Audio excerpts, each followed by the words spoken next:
Hey guys, tonight we slip into a world you probably never imagined. A world of midnight thrones, hidden crowns, and the kind of power you only dream about on those nights when you can't sleep. Picture yourself wandering narrow palace corridors, candlelight flickering on walls painted with scenes of ancient victories and even older betrayals. Somewhere nearby, a lion's roar rumbles through the city gates, and you wonder, are you the hunter? Or tonight, are you the prey? It's the Middle Ages, but not the one from your high school textbook.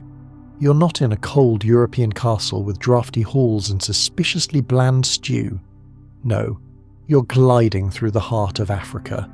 Maybe ancient Mali, or the grand courts of Ethiopia, or even the mysterious empires of Nubia, where the Nile glistens under the moon, and gold is more common than sleep. Here, black royalty walks with a kind of confidence most rulers can only fake. But as you step onto the marble floors, you feel it, the quiet, prickling awareness that someone is always watching. And trust me, you probably won't survive this night if you trust the wrong person. So, before we go any further, if this quiet space makes you feel even a little less alone, you can like the video and subscribe, but only if it feels right to your heart. And hey, I'd love to know where you're listening from. Are you lying awake in a quiet room at 2 a.m? Or maybe starting your day in a rainy city, eyes still heavy? Drop your time and place in the comments. Let's remind each other we're not alone out here. Now dim the lights, let your shoulders relax, and let's begin tonight's slow, strange journey. Together, here on Timeless Sleep. You shuffle along echoing stone hallways, the air thick with the scent of myrrh and old secrets. Even at this late hour, you pass servants, guards, and courtiers. No one walks here without purpose. Every glance means something. Some are too direct, like the guard who doesn't blink as you pass, as if memorizing your face for later. Others avoid your gaze, eyes fixed on their feet, silent prayers on their lips. You hear snippets of conversations, names whispered with equal parts awe and fear, rumours that a prince has vanished or that tonight the queen will not sleep alone. That's the truth of power in this place. It isn't just inherited, it's survived. You don't just wear a crown, you carry it, heavy with gold and heavier with expectation. Here in the courts of the Sahel, in the gleaming city of Timbuktu, or beneath the looming mountain shadows of Abyssinia, royalty is both a shield and a target. Yes, you have wealth, you have legacy, and you have stories passed down from ancestors who tamed lions or outwitted foreign invaders. But those same legends also attract jealousy, plotting, and the ever-present risk that someone at your banquet table is quietly dreaming of your throne. There's a historical fact for you. The rulers of Mali, like Mansa Musa, were so powerful and so visible that their names echoed as far away as Venice and Mecca. Musa's pilgrimage, laden with so much gold it crashed the economies of cities along the way, is still a favourite party fact among historians. But like all famous figures, his power came with shadows, those in his own court who saw opportunity in the cracks beneath the surface. You walk past a carved wooden screen, peering into a small side room where scribes dip their pens in ink, copying orders that could save or doom 100 people with a single sentence. Some are writing in Arabic, others in the old Gers script, or maybe a local dialect you can't quite place. You catch the edge of a document, a list of names, some crossed out, others circled. The ink is still wet. No one offers an explanation, and you know better than to ask. Your slippers tap across the floor, tracing patterns worn smooth by centuries of rulers, advisors, and yes, the occasional betrayer. Historians still argue whether these courts were more treacherous than their European counterparts, or simply better at hiding their secrets behind layers of ritual, language, and gold-dusted etiquette. Some say betrayals in Africa were more personal, less about nations and more about family. Others claim the opposite, that dynasties here played the long game, with patience so profound it made the wars of France and England look like schoolyard squabbles. Either way, you keep your guard up. Outside, the city pulses with life, markets filled with merchants selling salt, silk, glass beads, and, always, stories. In the morning, griots will sing the praises of the king, weaving recent victories into the long embroidered tapestry of memory. But tonight their music is soft, distant, as if even the musicians are holding their breath. Sometimes you wonder what they'll sing if you don't wake up tomorrow. A breeze stirs the curtains. Somewhere a child laughs, a sound that makes you pause, because it's so rare to hear in a place built on caution. You remember, not for the first time, the old story that once a queen disguised herself as a servant to spy on her enemies. Depending on which version you believe, she either saved her kingdom or vanished, her name wiped from every record. Either way, her enemies didn't last long. You find yourself in a garden courtyard, the night air heavy with the scent of jasmine. Moonlight glimmers off the surface of a narrow pool where fish glide, at least until someone's hungry or looking for an excuse to poison the water. You sit on a cool stone bench and listen. Every chirp of an insect, every rustle in the reeds could be a sign that something, or someone, is about to go wrong. Or maybe it's just the wind. You never really know. One fact that surprises most people: the Middle Ages in Africa were not a dark age at all. Timbuktu was a centre of learning, with libraries so vast that scholars from Spain and the Middle East made dangerous journeys just to read a single manuscript. Royalty here could be poets, scientists, warriors, sometimes all at once. But for every illuminated manuscript there was a hidden blade, and for every hymn to justice, a whispered accusation. Power demanded vigilance. If you want to rule, you have to learn to sleep with one eye open, if you sleep at all. A soft voice calls your name, snapping you out of your thoughts. It's your closest friend, or maybe just the best liar in the room. You can't be sure anymore. You shouldn't be out here alone, they say, glancing over their shoulder. People talk. You shrug, trying to act like you don't care, but your pulse tells the truth. You remember what happened to your cousin, once the darling of the court, now a rumour whispered in corridors, exiled for crimes no one can name. Maybe it was love, maybe it was ambition, maybe just the wrong word to the wrong person after one too many cups of honey wine. Tonight, every step feels heavier. Even the moon seems to be watching, half hidden behind clouds, as if unwilling to take sides. You think back to all the advice you've ever received. Trust no one. Trust everyone, just not too much. Trust only yourself, but never believe your own press. None of it helps. The only certainty is that royalty in this world, black, bold and beautiful, has always come at a cost. You rise, brushing dust from your robes, and make your way back inside. Servants scatter at your approach. Some nod with respect. Others seem to melt into the shadows. One drops a bundle of scrolls at your feet. An accident or a distraction. You pick them up, scanning the names, but nothing jumps out. Still, you file away the detail. Here, nothing is ever just what it seems. You pass through a room where the walls are decorated with portraits. Kings and queens with eyes like yours, some smiling, some solemn, all bearing the faint trace of exhaustion. At the very end, an empty frame. No one speaks of it, but you know the story. A ruler who was betrayed, vanished, name erased from all official memory. It's supposed to be a warning, but you can't help wondering if it's also a promise. Suddenly a bell rings from deep within the palace. Footsteps thunder as guards rush past. You follow, heart in your throat as the commotion swirls toward the royal chambers. Someone has broken the rules again. Maybe it's nothing, maybe it's everything. In the end, it's just another night where you're reminded how fragile the line between ruler and ruin really is. Somewhere above you, a bird calls out, strange at this hour. You look up, half expecting to see a message tied to its leg, or maybe just the ghost of a warning. Either way, you know what you have to do. Keep moving, keep watching, and, if you're lucky, wake up tomorrow with your name still spoken in the halls of power. It's easy, on nights like this, to imagine a world where things are simpler, where a crown is just gold and not a target, where family means safety and not suspicion, where you can eat your dinner without someone testing it for poison.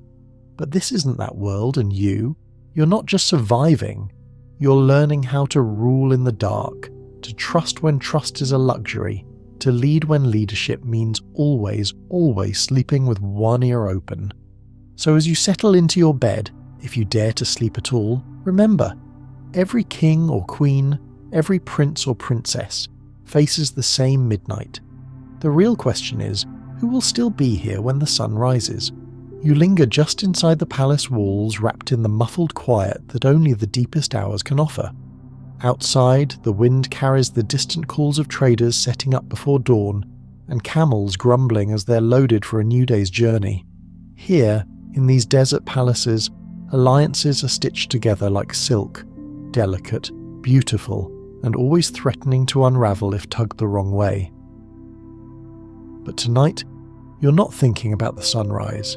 Tonight you're tangled in the invisible web spun by silent allies and whispered promises.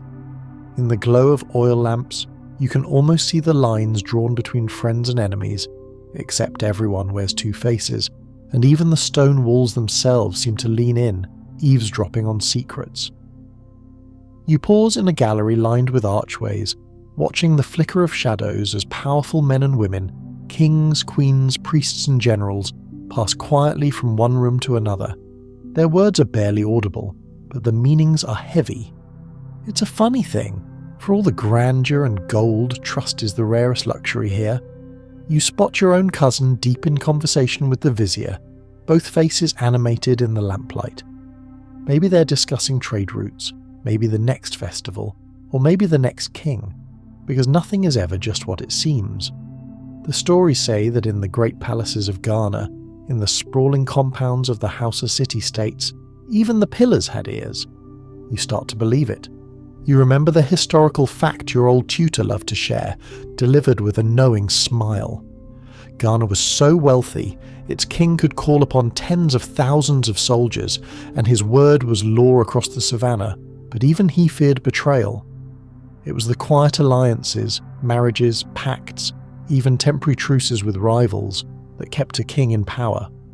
But those same alliances, if twisted by jealousy or ambition, could topple an empire before breakfast. Historians still argue whether betrayal in these courts was more about politics or just good old-fashioned family drama. One thing everyone agrees: in these ancient kingdoms, nothing was as it appeared in daylight. You walk past servants carrying trays of figs and honeyed cakes for the council meeting. Some avert their eyes, others flash the briefest, slyest smile. Maybe they know something you don't. Or maybe they just want you to think they do. You try not to dwell on it, but the uncertainty is exhausting. You half wish you could go back to simpler times, like when you believed the bedtime stories about noble kings and wise queens who ruled with nothing but kindness and justice. Funny how those tales always end before breakfast. The Grand Council room is a riot of colour. Crimson cushions, intricate mosaics, tapestries spun with gold and indigo. You slide into your seat, glancing at the assembled faces. There's the general with a scar slicing through his eyebrow, the merchant prince who's always 3 steps ahead of the conversation, and the high priestess with eyes sharp enough to pierce steel. Each nods politely, but their hands rest near daggers or rings with hidden compartments. You wonder if anyone in this room has ever truly trusted anyone else. A fringe tidbit. Some believe the stones in these ancient palaces remember everything, their grooves and marks preserving the drama of centuries. The griots, those wandering poets and historians, say if you press your ear to a wall at midnight, you might hear confessions from the past. You try it once, but all you get is a crick in your neck and a very confused passing servant. Still, the feeling lingers. These halls are alive with memory. The council meeting starts with pleasantries, but the real business hums underneath. You pick at your food, aware that every morsel could be a message or a trap. The general leans in, voice low, discussing unrest in the northern provinces. The merchant prince counters with news of a caravan robbed on the border. The high priestess warns of omens, comets, snakes, an unusually large number of crows outside the temple. Everyone laughs, but no one jokes about omens in these parts. Alliances shift like desert sands. One day you're promised to a neighbouring king's daughter, the next you're asked to spy on your own uncle. You understand, the vizier says with a smile that could freeze lava. It's only a precaution, you nod, because what else can you do? The Queen's eyes linger on you a little too long, and you wonder, is she weighing your loyalty or plotting your downfall? Maybe both. Historians love to debate whether these silent alliances made or destroyed kingdoms. Some claim it was the only way to survive in a world where every neighbour might become an enemy overnight. Others say the endless suspicion hollowed out the heart of empire, turning even the brightest palaces into lonely fortresses. No one agrees, and maybe that's the point. Tonight, the conversation turns to marriage, always a touchy subject in royal circles.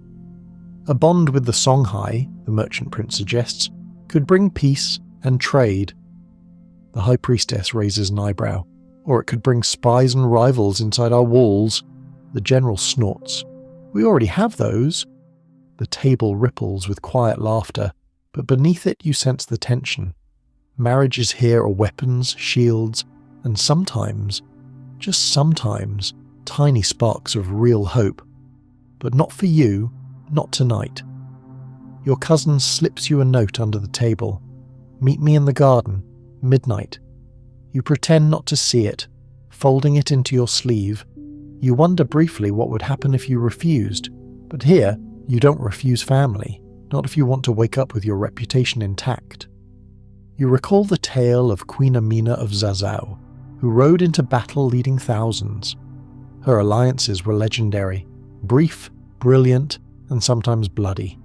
Some say she trusted only her horse and her blade. Others whisper she never trusted anyone at all. You excuse yourself early, stepping into the cool courtyard. The moon has climbed higher, painting the world in silver. In the shadow of a fig tree, your cousin waits. It's happening, they whisper. The vizier plans to accuse you of treason, unless you side with him tonight. Your heart pounds. You knew betrayal was always a possibility, but hearing it aloud is different. Why me, you ask, though you already know the answer. You're popular, a little too clever, and maybe, just maybe, your bloodline is closer to the throne than his. Don't trust the priestess, your cousin adds. She has her own deal with the merchant prince. He promised her a share of the mines if she... They stop, glancing nervously at the shadows. Just watch your back. You thank them, but suspicion curls in your stomach. Is this a warning, or a trap of its own? In this palace, even love comes laced with danger. A pair of guards approaches, their footsteps loud in the stillness. The Queen requests your presence, they say, bowing low. You nod, hiding your nerves, and follow. The corridors twist and turn, each one more ornate and more ominous than the last. You pass a tapestry depicting a royal wedding. The faces are smiling, but you remember the story. The bride was poisoned on her wedding night. The kingdom thrown into chaos for a generation. History here is never just a story. The Queen waits in a small room filled with incense and soft cushions. Her smile is warm, but her eyes are ice. You've been busy tonight, she says, and you can't tell if it's a compliment or an accusation. Tell me, can I trust you? You choose your words carefully, weaving half-truths with just enough honesty to sound convincing. Of course, Queen, my loyalty is yours. She nods, but you sense she's already made up her mind. About something anyway. A servant pours sweet wine. You take a sip, watching for the telltale shimmer of poison, the sudden tightening in your throat. Nothing. Yet. The Queen asks about the council, the marriage proposal, the northern unrest. You answer as best you can, always leaving space for her to read between the lines. At last, she dismisses you. Rest well, my dear. Tomorrow will be important. You nod, bow, and slip away, heart hammering. Back in your chambers, you replay the night's events. Who is truly allied with whom? Did your cousin save you or set you up? Is the vizier plotting against you, or is the real danger someone closer, someone you'd never suspect? You stare at the ceiling, counting shadows instead of sheep, waiting for sleep that never really comes. The fringe tidbit lingers. Some old stories say the palace cats are the spirits of betrayed courtiers, forced to wander the halls forever, watching, waiting for justice. You either tabby curled at the foot of your bed and wonder what secrets it knows. Outside, the wind picks up, carrying laughter, music, and the scent of roses. You wish you could relax, but tomorrow, the alliances forged tonight may crumble, replaced by new deals, new betrayals, new risks. In this world, every friendship is conditional, every promise a test, every silence loaded with meaning. You close your eyes, not to sleep, but to imagine a different ending, one where alliances are unbreakable, where trust is stronger than ambition. But even in your dreams, you find yourself glancing over your shoulder, searching the faces of your friends for hints of danger. The palace may be silent tonight, but the game never really ends. Tomorrow you'll put on your best face, your most careful words, and pretend none of it bothers you. But tonight, lying awake beneath the weight of 1,000 whispered alliances, you understand why betrayal is the oldest tradition of all. You wake before dawn, groggy and hungry, greeted by the deep hush that fills a palace before business begins. Somewhere, far beyond the walls, the first caravans are creaking over the horizon, loaded with gold, salt, and cloth. The desert air is cool and tastes faintly of last night's feasts, dates, roasted lamb, and just a hint of worry. Even the birds outside your window seem to be quietly debating whether today is worth the trouble. You dress slowly, slipping on a robe stitched with thread spun from Niger River cotton. The fabric as light as the secrets swirling through this place. You pause at the mirror. Your eyes look sharper than yesterday, as if you slept with suspicion pressed to your cheek. Maybe you did. It's the price of living in a palace where the walls may be gold, but the floors are always shifting beneath your feet. This morning, the scent of wealth is everywhere. Servants rush past you, balancing trays stacked with gold goblets and delicate honey cakes. Musicians pluck lutes in the background, warming up for a ceremony you haven't even been invited to. The whole place is tense, like the palace itself is holding its breath. A new trade delegation is coming, and every servant, advisor and courtier knows what that means. Opportunity, danger, and, if you're not careful, a betrayal that will outshine even the sunrise. You make your way to the audience chamber, trailing a line of courtiers who whisper behind fans and beaded veils. "Did you hear?" one hisses. "They say the Songhai are sending gifts, enough salt to pave the royal courtyard." Another shakes their head, not fooled. "Gifts today, armies tomorrow. That's how it always goes." You catch their glance. They stop talking and slip into silence, as if you too might trade gossip for gold. The room is dazzling, the sunlight catching on gilded columns and tapestries woven with the histories of your people. The king, your uncle, sits on a throne carved from a single block of ivory, hands heavy with rings. On his right, the royal treasurer, eyes always on the scales, never the faces. On his left, the ambassador from Morocco, fanning himself despite the morning chill. Everyone here wears the mask of friendship, but you know better. Today, gold is not just metal, it's a test. Mali, Ghana and Songhai grew rich on trade, especially in gold and salt. The kings controlled mines, routes and every transaction. Gold dust was weighed on the scales of justice, but with every new shipment, every caravan, came outsiders, each with their own agendas. Some offered trade, others brought soldiers or scribes, and a few brought the kind of promises that never make it past the city walls. Historians still argue if the lure of gold made African empires more vulnerable to betrayal, or if betrayal was simply part of the business. The answer, like most things, probably depends on who's counting. Today the court is thick with the scent of new arrivals, Moroccan, Portuguese, even some pale-skinned Venetian merchants from far, far away. They bow, presenting gifts. A carved box filled with beads, a bolt of scarlet cloth, a pouch of rare spices. The king nods, but you can see his mind whirring, tallying value, subtracting risk. His chief scribe leans into whisper figures, and you realise every gift is an opening move in a game that never ends. You're summoned to stand beside the king, a symbol of unity and youth. Your mere presence a reminder to the delegates that this dynasty is strong. "Nephew?" the king murmurs, not looking at you. "What do you make of these men?" You study the visitors. One sweats too much, one keeps glancing at the doors, and one smiles with all his teeth but none of his eyes. "They want something we haven't promised yet," you reply. The king almost smiles, "and they'll pay for it with gold or with lies. Both are valuable if you know how to spend them." In the crowd, your friend, a merchant's son with more charm than sense, slides to your side. "If I had all this gold, I'd buy myself a kingdom and a wife who can't poison me," you snort. "You'd run out of gold before you ran out of wives." The king shoots you a glance and you quiet down. Jokes like gold have their time and place. This isn't it. The trade talks begin.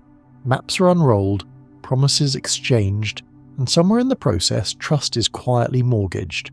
The Moroccans want exclusive rights to the salt mines. The Songhai envoy wants a royal marriage. The Venetians want a promise that their ships won't be raided on the river. Everyone, it seems, wants something only the king can give, and with every new deal, another secret shifts hands. You can almost hear the palace holding its breath, waiting to see who will blink first. You step outside for air, escaping to a terrace that overlooks the market. Below, the city bustles. Caravans wind through the streets, their camels loaded with so much salt you can taste it in the wind. Vendors hawk glass beads from Venice, scarlet cloth from Cairo, even small carved icons rumoured to be from Christian lands far to the north. The wealth is staggering, and you understand. Every pile of gold is also a pile of temptation. Some say gold was so common in the Empire of Mali that dogs wore gold collars and horses trotted in golden shoes. It sounds impossible, but then this city is full of the impossible.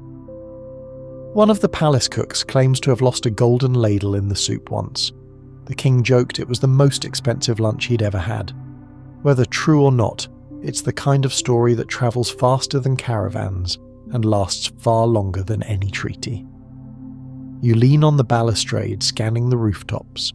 There, on a shaded balcony, you spot the Moroccan envoy deep in conversation with your cousin. You can't hear their words, but their body language is clear. Cautious, tense, conspiratorial. You file it away. In this palace, trust isn't a river, it's a trickle, diverted at every turn. Back inside, the atmosphere is thicker. The king's smile has faded. The treasurer's fingers drum the table. The Portuguese trader suddenly finds himself less welcome.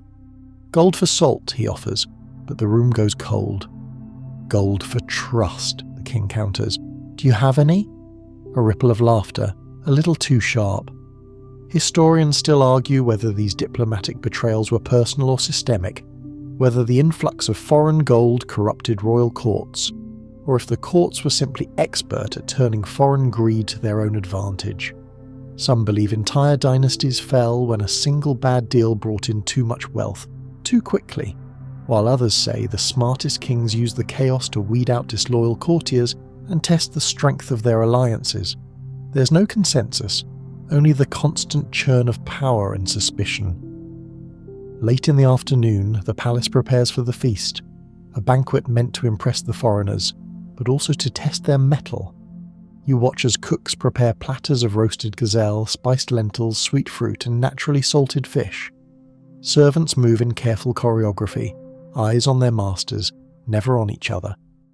In the background, musicians play softly, their melodies wrapping the air in a kind of golden haze. You catch a glimpse of your friend sneaking a date from a platter and grinning at you. For a moment you remember what it was like to be young and unafraid. The feast is as much theatre as meal. The king raises his goblet, offering a toast to new friends and old fortunes. The Moroccans reply with practiced grace. The Venetians nod and sip, never letting their eyes stray too far from their hosts. But beneath the laughter, you sense the tension rising. A single wrong word could tip the whole room into chaos. At your table, the merchant's son whispers, "If I disappear tonight, tell my mother it was for love, or for gold, whichever she finds less embarrassing." You nearly choke on your wine. He's right though. More than one guest has vanished during these trade summits, only to reappear months later, richer, poorer, or not at all. A hush falls as the king signals for the grand gift exchange. The Songhai envoy presents a carved tusk, its spirals inlaid with silver. The Venetians offer a bolt of blue silk, said to be dyed with lapis from distant mountains. But the real drama is the gold. When the Moroccan presents a chest, heavy, ornate, sealed with the Sultan's mark, the king motions for it to be opened. Inside, not coins, but a single massive nugget, rough and brilliant like the sun caught in stone. You can feel every eye in the room flicker between the gold and the king's face. The message is clear. We have more where this came from. The king smiles, slow and thoughtful. Such wealth, he says softly, but wealth brings wolves. He glances around the room and you shiver. You know he's not just talking about foreigners. After the guests have retired, the king summons his closest advisors, yourself included. The doors are barred, the candles burn low and voices are hushed. We have gold enough to last generations, he says, but gold buys only trouble if you trust the wrong hands. Who do you trust with the mines? Who with the trade? No one answers right away. Even the bravest advisor knows this is a test. You suggest cautiously that loyalty is worth more than gold. The king nods, but you see the shadow cross his face. Loyalty can be bought, he mutters, or stolen. Watch your friends, my nephew. A full treasury draws empty hearts. Later, you slip away to the kitchen, seeking a late-night snack and maybe a little gossip. The head cook greets you, flour dusted on her cheeks. You looking for news or food? She asks, grinning. Both, if you're offering. She laughs and hands you a sweet pastry, still warm. The Moroccan's man tried to bribe a stable boy, she whispers. Wanted a look at the guest rooms. You ask me, there's more going on tonight than trade. You thank her, and she shrugs. Just don't let them talk you out of your gold or your head. As you eat, you overhear servants talking about the curse of the gold. Some say that ever since the mines grew richer, betrayals have multiplied. Too much gold makes men mad, one murmurs. I'd rather have bread and peace. You consider this as you head back to your rooms. Bread and peace. Two things that are always in short supply here. You pause at your door, listening. Footsteps, soft and careful, retreat down the corridor. You enter, locking the door behind you, and check the shadows for unwelcome visitors. Your friend's voice echoes in your memory. Gold buys friends, but only until the gold runs out. You smile, tired, and settle onto your bed. Outside, the city never sleeps. The clink of coins, the low calls of guards, the faint hum of music, all reminders that wealth is both blessing and curse. In the end, you realize the palace isn't made of gold or stone, but of trust, thin, fragile, and always on the edge of crumbling. You close your eyes and hope that tomorrow you'll wake to find your world still shining. But here, even dreams are bought and sold, and trust is always the most expensive thing of all. You wake to the sound of chanting drifting through an open window, woven with the clink of copper bowls and the lazy flap of banners in the palace courtyard. This is a morning for ceremonies, for show. Today, you're reminded, whether you like it or not, that royal blood is never simple, and family trees in these kingdoms are as tangled as the roots of an old baobab. That's the true heart of this empire. Mixed bloodlines, tangled loyalties, kinship stretching out like a net to catch you or just as likely snare your ankles. You slip on a tunic embroidered with your family's crest, one stitched in the years before you were born. It's a patchwork of histories, mother's side from the north, father's from the east, and somewhere in your blood a rumour of Berber, of Arab, of a lost line tracing back to a Nubian queen with eyes sharp enough to split stone. You wear your legacy like armour, but you're never sure who in the palace sees you as cousin, who as threat, and who as nothing more than another pawn on the royal board. In the Hall of Ancestors, the air is thick with incense and the careful hush of servants preparing for the morning audience. You stand beneath painted portraits, kings whose skin glows like polished ebony, queens in veils of gold, a few with eyes the same shape as yours. Some faces are unfamiliar, maybe left off the official record on purpose, maybe remembered only in stories told late at night by half-drunk uncles. You count idly how many were betrayed by their kin, at least half by your estimate. Family here is both shield and dagger. You're summoned to the royal breakfast. This is not a meal, really, but a ritual, a chess game with food as the opening move. The king presides, flanked by his 2 official wives and the shadowy presence of the royal mother, who speaks little but notices everything. Across from you, your cousin Musa is already scowling, pushing figs around his plate.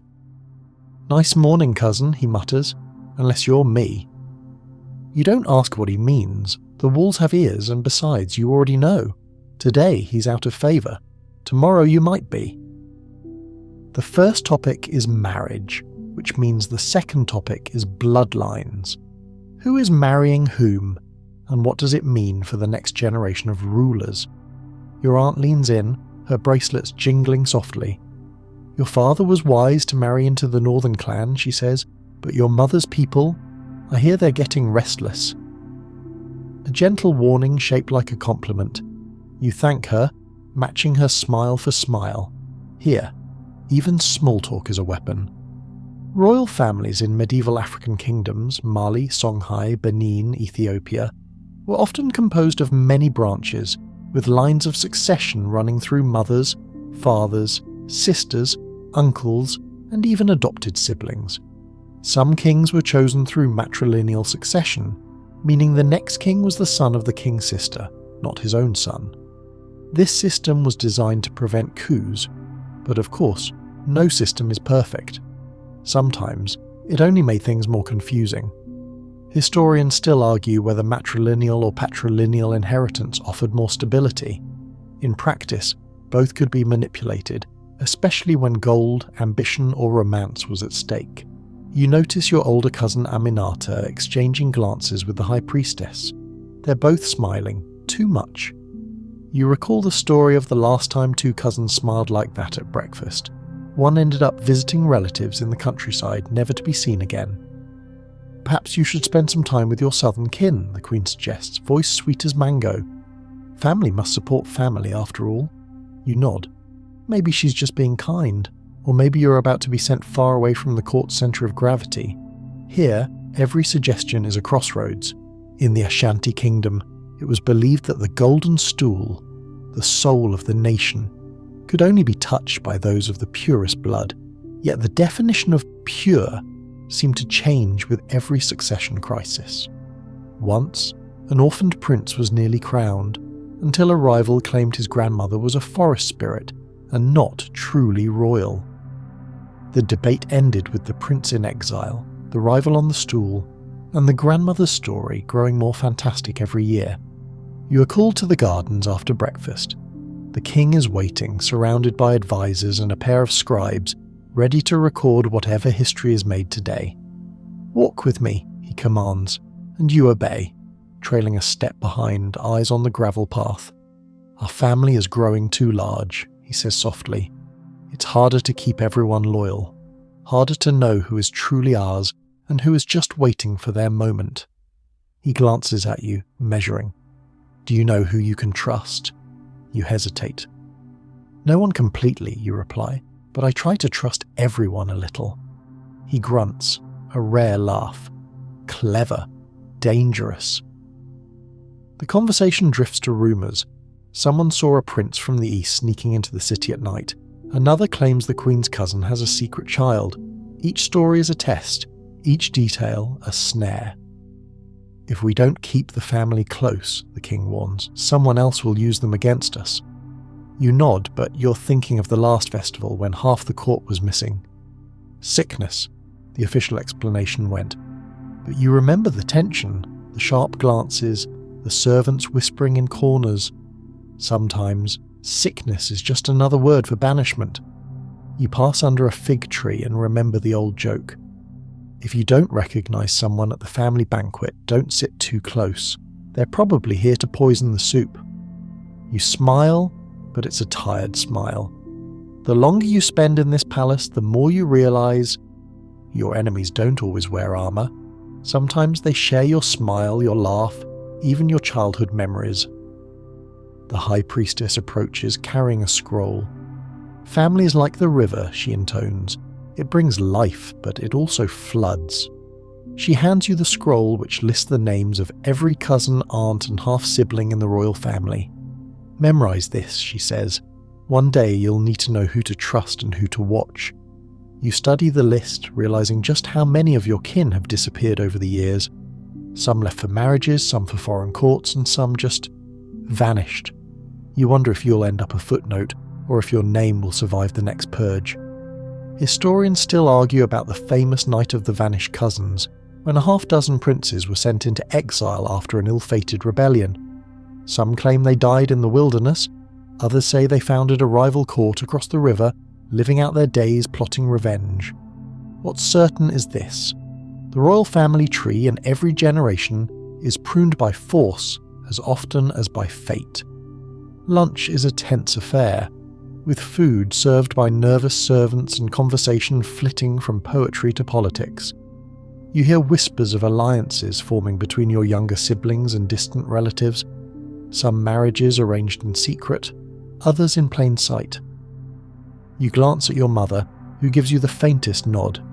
She remembers her own battles, the narrow escape that brought her here years ago, when a rival queen tried to poison her with spiced wine. "I learned to sip slowly," she once said, "and to never trust a toast unless I made the drink myself." You're summoned to the temple in the afternoon, where the priests perform blessings on behalf of the royal line. Incense curls in the air, and the chanting rises and falls, soothing yet somehow unsettling. The head priestess touches your forehead with sacred oil, then whispers, "Family is fate, but fate is fickle. Beware those who call you brother too easily." You bow, thanking her, but her words echo long after you leave. In the palace library, you pore over old records, searching for stories of loyalty and betrayal. There are more betrayals than you'd like to admit. One king exiled his brother for plotting with outsiders. Another was murdered by his own son, who then ruled for only 3 months before being poisoned at a banquet. The pattern is clear. Power doesn't just attract enemies from beyond the walls, it breeds them at home. A servant brings you a letter sealed in blue wax. It's from your cousin, Aminata. "Meet me in the old tower at dusk. We must talk. Alone." You hesitate, then go. The tower is crumbling, unused since a lightning strike decades ago. Aminata waits by a broken window, eyes darting. "There's talk," she whispers, "that someone in the family is working with the Moroccans, selling secrets, maybe even plotting to take the throne." You feel a chill, more from her words than the breeze. "Why tell me?" you ask. She shrugs. "Because I don't want to be next." You nod, promising to be careful, but suspicion nags at you. Is this a warning, a trap, or both? Night falls, and the palace is awash in lantern light. You wander the halls, listening to laughter and music, but everywhere you look you see the same thing. Family gathered close, each person watching the others. You remember the griot's song, one verse for every cousin lost to ambition, one chorus for every sibling who stayed loyal, or pretended to. It's a lullaby, and a threat. You lie in bed, staring at the carved ceiling, mind racing with names and faces. How many of them love you? How many would sacrifice you for a chance at power, or for the promise of survival? Here, in the tangled web of royal blood, love and loyalty are always uncertain, woven together, pulled apart, and rewoven with every sunrise. Your last thought before sleep is simple, but true. In this palace, every smile hides a motive, every embrace a calculation, and tomorrow the game begins again. You don't so much awaken as drift up from the shallows of uneasy sleep, mind already turning over court rumours and half-remembered conversations. Dawn in the palace means another round of calculated performances, where affection and affection's opposite might wear the same face. As sunlight streaks across your chamber, you realise you've been summoned again to the audience hall. You sigh. If only you could negotiate your way out of breakfast. Today, the walls buzz with a new anxiety. The air thick with talk of a diplomatic marriage. The word slips from tongue to tongue, never shouted, always whispered, as if saying it too loudly will give it the power to turn your world inside out. You pad down the hall, trailing your hand over the cool plaster. You recall your old nurses saying, "Marriage is a castle, safe from outsiders, but watch out for what's inside." There's humour there, but in this palace it's just as likely to be a warning. You pass the grand mirror in the entryway, and for a heartbeat you wonder which version of yourself is more real. The nervous child still trying to impress, or the cautious diplomat learning to smile without giving anything away. The reflection offers no advice, just the faintest hint of a smirk, as if it knows what's coming. You step into the audience hall, a cavernous space draped in blue and gold, every inch designed to impress visitors and remind courtiers of their place. The king's voice is gentle but carries a steel edge as he addresses you and your cousins. The time has come, he declares, to strengthen the realm. You hear the courtiers shuffle in anticipation, and even the tapestries seem to lean forward, eager for the next act in the family drama. A table is set before you, and the head scribe reads the names of neighbouring rulers. Princess Fatima of Songhai, Prince David of the Solomonic dynasty, Lady Halima of the House Estates. Each name is weighed like a brick of gold. Every marriage proposal is a chess move. Every refusal is a potential insult or declaration of war. Today's breakfast will taste of honey, but everyone's words drip with vinegar. Across the medieval world, marriage was the glue of diplomacy, used to seal peace, forge alliances, or end blood feuds. In the empires of West Africa, Ethiopia, and the Swahili coast, royal marriages often meant sending a beloved daughter or favoured son far away, sometimes never to return. These unions might bring peace for a generation, or spark decades of intrigue and suspicion if the match soured. Historians still argue whether these diplomatic marriages were true alliances or just temporary armistices, doomed to dissolve the moment old enemies sniffed weakness. The king's gaze sweeps the room and lands on you. You sit a little straighter, not sure whether to be flattered or afraid. You, he says, have the blood of both the north and the east. A rare bridge. We may ask you to cross it. His words are ambiguous, maybe a test, maybe a promise, maybe both. You nod, keeping your face unreadable, heart hammering like a festival drum. A feast is announced. Dancers swirl through the hall, trailing gold scarves and tossing rose petals as the tables fill with dishes from every corner of the realm. Spiced fish, sweet yam fritters, dates, and roasted lamb. The foreign envoys arrive, each eyeing the others over goblets of honey wine, each eager to see who will be offered to whom. The tension is almost comical. If anyone dropped a fork, you're sure the entire court would dive for cover? You're seated beside Princess Fatima, who's clever enough to speak in parables. In my land, she says, we plant 2 trees together, so their roots hold each other firm in the storm. But sometimes, the roots strangle each other too. You laugh, a little nervously, and return the favour. In my land, we say marriages are like honey. Too much can make you sick. She grins, and you suspect she's as wary of all this as you are.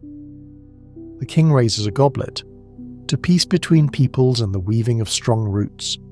The toast is echoed all around, but you notice the vizier does not drink. He dabs his lips with a cloth, eyes fixed on the princess. There's a story there, and you file it away for later. Every gesture, every hesitation is a clue. The rest of the day blurs into a pageant of pageantry. Music, poetry, and hours of polite conversation where everyone tries to sound interested but says as little as possible. You wander the gardens with Fatima, watched by a dozen eyes hidden behind carved screens. You both laugh at a mischievous monkey snatching fruit from a servant, and for a moment you feel almost normal, almost young. But when she squeezes your hand, her fingers tremble. "They won't ask us," she whispers, "if we want this, will they?" You shake your head. Number. They rarely do. A bond forms in the space between your shared discomfort. A little island of honesty in a sea of performance. That night you overhear a conversation between two aunts. "I heard the princess's mother was poisoned for refusing a marriage." The other shudders. "Let's hope history doesn't repeat itself." You try to laugh it off, but there's too much truth in their words. Palace life means learning to listen for danger, even in gossip, especially in gossip. You recall a story from your childhood. A queen who pretended to be mad to avoid a disastrous marriage, spending her days talking to animals and wearing wildflowers in her hair. Some say she outwitted everyone and died an old woman in her own bed. Others insist she was quietly exiled when the court got tired of her games. Historians still debate her fate, but one thing's certain. No one here believes in happy endings for royalty, not unless you write the story yourself. After midnight, you sneak to the tower where Fatima is waiting. She smiles when she sees you. "If I run away tonight, will you cover for me?" she jokes. "Or will you run with me?" You grin. "Depends where you're going. If there's decent food, maybe." She laughs, the sound echoing down the empty stairwell. The night air is cool, and for a moment the world feels small enough to manage, but when she leans in, her voice drops. "Watch the vizier. He's been meeting the Songhai ambassador alone. They want this marriage as much as my father does, but for reasons I can't see." Her eyes linger on yours. "Don't trust anyone, not even me." You nod, promising to be careful. She nods, slipping away into the darkness. In some royal courts, it was said that during negotiations the food on the table was coded. A certain dish served first meant no deal, while a rare fruit might signal, "Bring your own poison tester." You're not sure if that's true here, but you keep an eye out for any sudden changes in the menu. The next morning, your cousin Aminata corners you in the hall. "You think a marriage will solve our problems? It's just a new way to hide old ones." She's right, of course. Most alliances here last only until the next insult, the next broken promise, the next baby born with the wrong colour eyes. But you don't say that. Instead, you offer her a fig. If we're lucky, the worst thing we get is a bad poem out of it. She rolls her eyes but takes the fig. The negotiations stretch on for days. Some nights, you find yourself staring at the ceiling, replaying every word, every glance, every half-truth traded in the council chamber. Marriage, you realise, is less about love or even lust, and more about control, of land, of trade, of the story you tell the world about your kingdom's strength.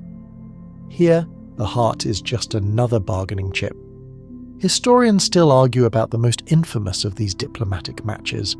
The princess who vanished before her wedding, the prince who married his own cousin's widow, the accident at the wedding banquet that left the bridegroom dead and the power balance forever changed. There are no fairy tales here, just clever survivors and stories sharpened on the stones of experience. On the eve of the final decision, you share a quiet meal with your mother.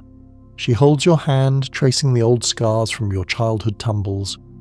"Whatever happens, remember who you are, not just who you're told to be." Her voice is low.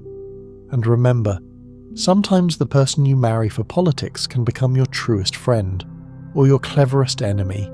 She squeezes your hand. Try not to get those mixed up. The day of the announcement dawns and the court is packed. Every ambassador, every rival, every hopeful cousin is there to watch. The king stands, his robe glittering, and addresses the crowd. "To keep peace and ensure prosperity, we will join with the House of Songhai." Cheers, sighs, a few muffled groans. Your fate is sealed, or so it seems. But when the king turns, he doesn't point to you or to Fatima. He points to another cousin, Musa, grumpy and unprepared. He will wed Princess Fatima. The shock ripples through the hall. Fatima blinks, then smiles. Real or practiced, you can't tell. Musa looks like he's swallowed a chicken bone. You feel a complicated relief. Your future is uncertain, but at least it isn't immediately tied to someone else's ambitions. Afterward, you find Fatima in the garden. "Well, cousin," she says, "I hope your new freedom isn't too lonely." You grin. "I'll survive. Write to me if the wedding cake is any good." She snorts. "I doubt I'll get to taste it." You clasp her hand, and for a moment, all the layers of power, politics, and suspicion peel away. You're just two people caught in a storm not of your own making. The celebrations roll on, but in every shadow you sense a new kind of tension. This marriage has changed the landscape of alliances, but the old rivalries haven't gone away. They've just learned to smile for the guests. As you slip away, you hear someone mutter, "A wedding is just a pause in the war." You almost laugh, but the truth of it weighs heavily. In this palace, every vow is a risk, every embrace a calculation, and every union, however joyful it may appear, is haunted by the ghosts of past betrayals. You return to your rooms, heart pounding not with love or fear, but with a kind of exhausted hope. You survived this round, but you know tomorrow brings new negotiations, new alliances, and new dangers. In the kingdom of diplomatic marriages, nothing is ever truly settled, except perhaps your understanding that you will always have to watch both the horizon and the person sitting beside you at dinner. Outside, as the lamps are doused and the palace sinks into uneasy sleep, you remember the lesson. In a world ruled by arranged marriages and secret alliances, the only way to keep your soul intact is to hold on to the handful of people who see you, not just your blood or your title, but your truest self. Even if you can never quite trust them completely, sometimes a single honest laugh in the moonlit garden is enough. You sleep fitfully after the wedding, turning over every word, every sly smile, every innocent toast in your mind. In a palace where nothing is as it seems, even the moonlight looks suspicious. Outside your window, the celebration lingers. Laughter, song, the shuffle of dancers' feet on the flagstones, the shrill of a flute trailing off into the night. But inside, the air is thick, and your dreams are restless. You wake to news that ripples through the corridors. An advisor is ill. The vizier, to be precise. Clever, calculating, always 2 steps ahead. He did not appear at the wedding feast, and now you hear he is confined to his bed, attended by physicians who whisper in nervous tones. The court is already abuzz with rumour. He drank too much honey wine. He's cursed by the gods for meddling with alliances. He was poisoned. You keep your face neutral, but your stomach knots with the familiar dread that comes whenever power slips, even a little.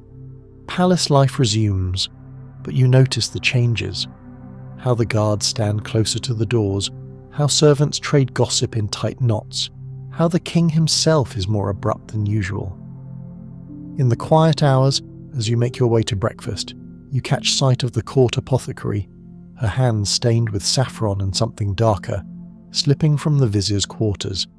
She doesn't see you, or pretends not to. The table is quieter than usual. Musa, still newlywed and looking more exhausted than victorious, pokes at his food. Aminata sits with perfect posture, gaze unreadable.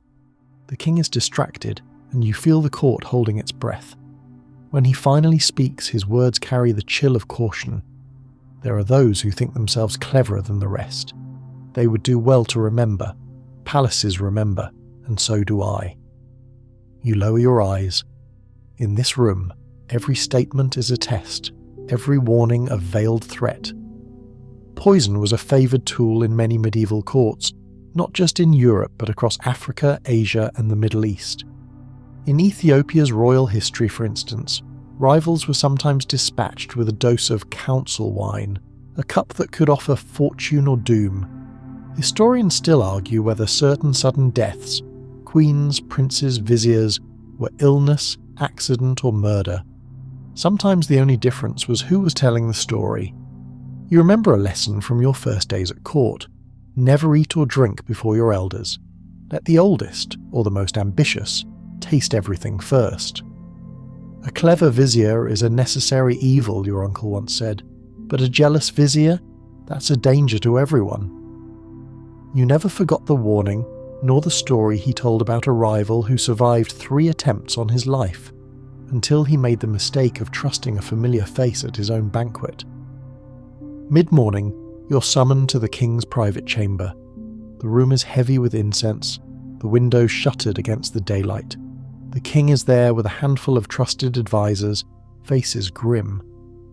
"The vizier is gravely ill," the king says, voice low. "We must prepare." His gaze sweeps the room, pausing on you. There are whispers of foul play. If so, it is not just the vizier who is threatened. We must be vigilant. You nod, feeling the weight settle on your shoulders. This is the real work of royalty, reading the currents of suspicion, deciding whom to trust, and preparing for storms before the clouds even gather. You leave the king's chamber in a daze, walking the palace corridors with new caution. Even the servants seem wary. You notice one girl carefully tasting every dish before it is served, face pale with worry. "There's a curse on the kitchen," she mutters as you pass. "No one is safe when the vizier's enemies are hungry." You visit Aminata in the gardens, hoping for a moment's peace. She's feeding a flock of peacocks, their feathers catching the sunlight like 100 jeweled eyes. "Well," she asks, not bothering with pleasantries, "what does the king want?" You shake your head. Vigilance, loyalty, and someone to blame if things go wrong. Aminata laughs, but it's a brittle sound. "That's every day at court, cousin." She glances around, lowering her voice. "The vizier made too many enemies. Someone finally got tired of waiting." A fringe tidbit. It was said in the House of Kingdoms that if a vizier survived 10 years in office, he was either a genius or a ghost. Most lasted 5, if that. Some, like the legendary Yaji of Kano, built fortunes and networks so dense they seemed untouchable, until the day they simply vanished, their names erased, their families quietly dispersed. You try not to dwell on such stories, but the lesson is clear. Power here is always borrowed, never owned. That afternoon, the court physician seeks you out. She's an old woman with wise eyes and steady hands. "His heart is weak," she says, meaning the vizier. "Too much stress, too many enemies. But he fears poison more than death." You hesitate. "Is he right to?" She shrugs. "That depends who stands to benefit." Her gaze lingers on you. "Be careful what you eat, and even more careful who you trust." You thank her, your mind swirling with suspicion. At sunset, a small council gathers. King, senior wives, eldest cousins, a few trusted generals. The topic: who will take the vizier's place should he die? The contenders are all present, each offering soft words and sharper glances. The king listens, nods, makes no commitments. When the meeting ends, you feel as if you've watched a play, each actor rehearsing lines for a tragedy that hasn't yet been written. Historians still argue whether viziers truly ran the courts or merely served as convenient targets for royal wrath. Some say the viziers were the real power behind the throne. Others claim they were scapegoats, removed when the court needed a distraction or a scapegoat. Either way, everyone agrees. The closer you are to power, the more likely you are to die by something you never saw coming. You return to your room late, exhausted. A plate of sweet cakes waits on your table, and for a moment you're tempted. Then you remember the physician's warning, and instead, you take the cakes to your friend, the merchant's son who's always hungry. "Trying to fatten me up for the next feast," he jokes, but you both know, in the palace nothing comes without risk. Sleep does not come easy. You hear footsteps in the hallway, soft voices, the clink of bottles in the apothecary's satchel. You think of the vizier, alone in his chambers, surrounded by physicians and guards, wondering who among them hopes he recovers, and who is waiting for the end. In the early hours, a bell tolls. The vizier has died. The news spreads faster than fire. By sunrise, the palace is a hive of activity. Guards posted at every entrance, servants questioned, advisors summoned. The king calls for a public mourning, but you sense relief in some faces, satisfaction in others. The game has begun again. At the vizier's funeral, you stand with your cousins dressed in white, faces solemn. The king delivers a eulogy, praising the vizier's loyalty and wisdom. "He served the realm with honour," the king says. "Let his enemies learn from his fate." The crowd murmurs its agreement, but you catch the eyes of several rivals glittering with something darker. Funerals in the palace are not endings. They are invitations to the next round of intrigue. That evening, as the sun sets over the city, the court assembles to choose a new vizier. The candidates parade their virtues, each promising loyalty, wisdom, and a steady hand. You watch, knowing most are lying, or worse, telling the truth about their ambitions. The king listens, then retires to deliberate. The court holds its breath. Somewhere, a servant drops a tray and everyone jumps. You sneak out to the gardens, craving air. Aminata finds you there, tossing breadcrumbs to the birds. "It never ends, does it?" she asks. You shake your head. "It just changes faces." She smiles, sad and knowing. That's what they don't tell you when you're a child. You think the danger is outside the walls, but it's always right here. Smiling, waiting, offering you another drink. A quirky fact. In the old days, some believed that peacocks could warn of poison. If the bird refused a crumb, the food was cursed. You watch Aminata toss a bit of cake to a peacock, who gobbles it up, unbothered. "Guess you're safe," she says, and you both laugh, a little too hard. Night falls and the palace adjusts to its new order. A new vizier is named, young, ambitious, eager to prove himself. The king welcomes him, but you sense a chill in the air. For now, the balance holds, but you know it won't last. Power here is always borrowed, always at risk. You end the day staring at the moon, remembering the vizier's quiet cunning, his careful manoeuvring, the way he always seemed to know more than he said. You wonder how long the new vizier will last. You wonder who is already plotting his downfall, and you wonder, not for the first time, how anyone survives in a place where every smile might hide a dagger and every cup could be your last. By morning, the palace is settling into its uneasy new rhythm. The banners from the wedding still flutter in the breeze, but their bright colours feel out of place amid the thick sense of tension and uncertainty that lingers after a vizier's death. You feel it in every conversation. The careful pauses, the sideways glances, the hesitations that hang in the air before anyone utters a single word. The great chessboard of power has been nudged, and now every piece is wary. But outside these rooms, in the city's shadowed lanes and the narrow courtyards behind the palace walls, another battle is always brewing.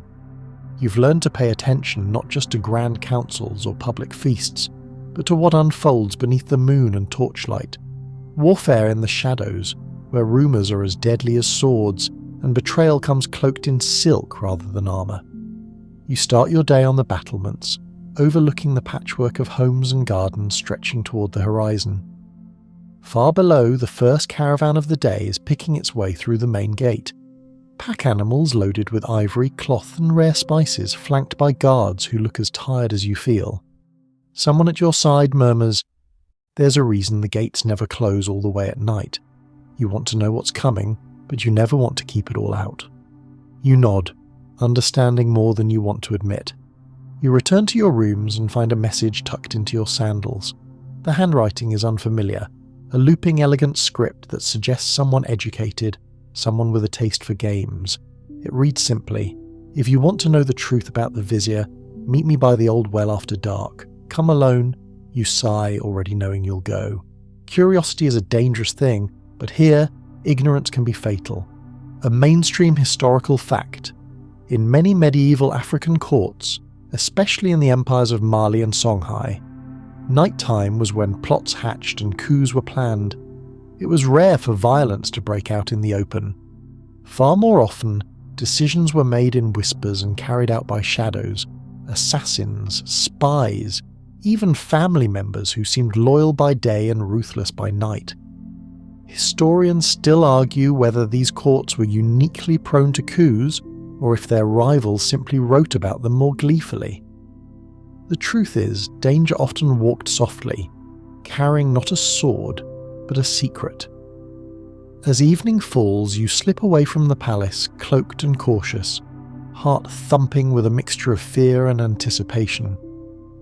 The city outside the palace gates is alive in a way the court never is. Street vendors hawk hot bread, children dart between alleyways, musicians pluck at battered lutes in exchange for scraps of coin.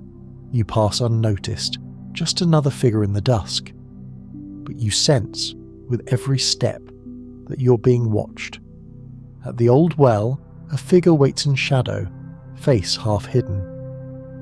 "Thank you for coming," they say quietly. It's a young woman, one of the scribes you realise always present at council meetings but never quite visible. "I'm risking much to speak to you. The vizier's death wasn't just ambition, he knew too much. About the king, about the Songhai, about you." You swallow, forcing your voice steady. "What do you mean?" She glances over her shoulder. "He kept records, hidden, coded. If you find them, you'll know who to trust and who to fear." She presses a small piece of parchment into your hand and disappears into the shadows. You stare at the scrap, a series of symbols, numbers, and odd markings. You recognize some. A merchant's cipher, a date, the name of a cousin you never trusted. The rest is a mystery. Returning to the palace, you move carefully, eyes adjusting to the darkness inside. The corridors are quieter now, only the soft shuffle of guards' feet and the distant murmur of a late-night plotting break the silence. In your room, you study the parchment under candlelight, trying to tease out its meaning. You realise, with a sinking feeling, that the vizier's secrets are scattered everywhere, in ledgers, in servant stories, in the very pattern of who sits next to whom at dinner. You remember an old story your grandmother told you, about a courtier who lived a double life, advisor by day, assassin by night. No one suspected her because she was always there, always helpful, always unnoticed. The lesson? Sometimes the real danger comes from the people who seem most loyal. You sleep lightly, waking to every small sound. A door creaking, the click of sandals in the hall, a hushed argument in the courtyard below. By morning your nerves are frayed, but you force yourself to walk the halls with your usual poise. The king has called another meeting, and you know the new vizier will want to make an impression. The council chamber is thick with tension. The new vizier is young, his robe crisp, his eyes too bright. He speaks of unity, of rooting out those who would harm the peace. You listen, nodding at the right moments, but every promise sounds like a threat. He announces a purge, loyalty tests, new rules for the guards, even a curfew for the palace staff. "We cannot allow darkness to hide our enemies," he says. The irony isn't lost on you. A fringe tidbit. In certain Swahili city-states, it was believed that if you left a bowl of milk out overnight, the spirits of those wronged by the court would drink it. And in the morning, the cream would curdle if a traitor walked the palace halls. Superstition, perhaps. But after the vizier's death, you notice several bowls of milk sitting on windowsills throughout the palace. Some servants cross themselves, others just look afraid. The king watches all of this with a mixture of pride and worry. You sense he is glad for the new vizier's energy but wary of his methods. Too much suspicion is its own poison, and too many purges leave the court weak. Historians still argue whether the greatest danger to kingdoms like Mali or Benin came from without or within. What's clear to you now is that betrayal is like water. It always finds a way in, and it can drown you just as easily as it nourishes. In the coming days, life at court becomes a study in suspicion. You take your meals alone, test your wine with your sleeve, and watch your friends for any sign of unease. Aminata stops speaking to you in public, a careful distance that hurts more than any insult. "It's for your safety," she whispers once, passing you in the hallway. "If anyone thinks we're plotting, we'll both end up on the wrong side of the next purge." You begin to hear stories of others caught in the crossfire, servants dismissed, minor nobles exiled, even a guard you once trusted found dead by the river, a victim of thieves. Everyone knows what really happened, but no one says it out loud. One evening you find the old scribe, the one who gave you the message, waiting by your door. Her face is pale, her hands shaking. "They know I spoke to you," she whispers. "You have to leave, at least for a while." You hesitate. "If I run, I look guilty." She shakes her head. "If you stay, you'll be gone before morning." She hands you another scrap of parchment, a map this time, marked with the path out of the palace, through gardens, storerooms, and a postern gate. "I'll delay the guards as long as I can." You weigh your options, stay and face the new vizier's wrath, or flee and risk being branded a traitor. Neither is a victory, but you choose survival. You slip through the palace by lamplight, every shadow feeling like a hand reaching for your throat. You pass the kitchens, empty except for the lingering scent of cinnamon and fear. The storerooms, stacked with bolts of cloth and jars of honey, each with a secret or two of their own. Finally, you reach the postern gate, the hinges greased, the latch loose. You step outside and let the darkness swallow you. In the city, you blend into the crowds, just another face in the marketplace. For the first time in years, no one bows, no one whispers your name, no one weighs your worth in gold or secrets. You buy bread from a vendor who doesn't care who you are. You listen to gossip about the palace, some of it true, most of it wild exaggeration. They say the new vizier can read minds, one woman giggles. He turned 3 nobles into goats, another cackles. You smile, relieved to be just a rumour, no longer a target. Historians still argue about the true cost of palace intrigue. How many good people were lost? How many innocents paid the price for someone else's ambition? Some claim that the courts that survived longest were those that allowed shadows to exist, accepting a little uncertainty as the price of stability. Others insist that only by rooting out every threat could a king or queen hope to keep power. You wonder which side you believe as you find shelter in a friend's house on the edge of the city. For days you watch from afar as the palace reshapes itself in the new vizier's image. New rules, new punishments, new faces at council. Yet the shadows remain. Rumours of bribes, threats, even a whispered plot to remove the vizier himself. In time, you know, the wheel will turn again. You receive word secretly from Aminata. Her message is simple. You're not forgotten. Stay safe. You tuck it away, heart aching but grateful. Even in exile, you have allies. If not friends, then at least those who remember what loyalty looks like. One evening, as the city settles into twilight, you sit in the small garden behind your friend's house, watching fireflies drift above the flowers. For the first time in a long while, you feel almost peaceful. Yet you know peace is always temporary, especially for those who've lived at the heart of power. One day, you'll return to the palace. The shadows will be waiting, and so will the chance to reshape your fate. For now, you breathe deeply, savouring the freedom that comes with uncertainty. In this world, warfare isn't just waged with swords or armies. It's fought in whispers, glances, and midnight journeys through city streets. And sometimes the bravest thing you can do is survive another day, watching, listening, and waiting for the moment when the shadows are no longer your enemy, but your shield. You spend your days in a kind of limbo, drifting along the edge of the city that once bowed to your family's name. The palace is close enough that you can sometimes see the shimmer of banners in the morning haze, but you dare not venture closer. You become a ghost in your own story, present but barely noticed, blending with the endless flow of people who call this city home. Exile, you discover, is less about distance than about silence. The news you do gather comes from the mouths of traders, the laughter of children, and the clatter of market gossip. And soon the news is unmistakable. Envoys from Europe have arrived, their ships anchored like strange birds on the river. You watch as the rumours ripple outward. "They come for gold," says a woman selling salt.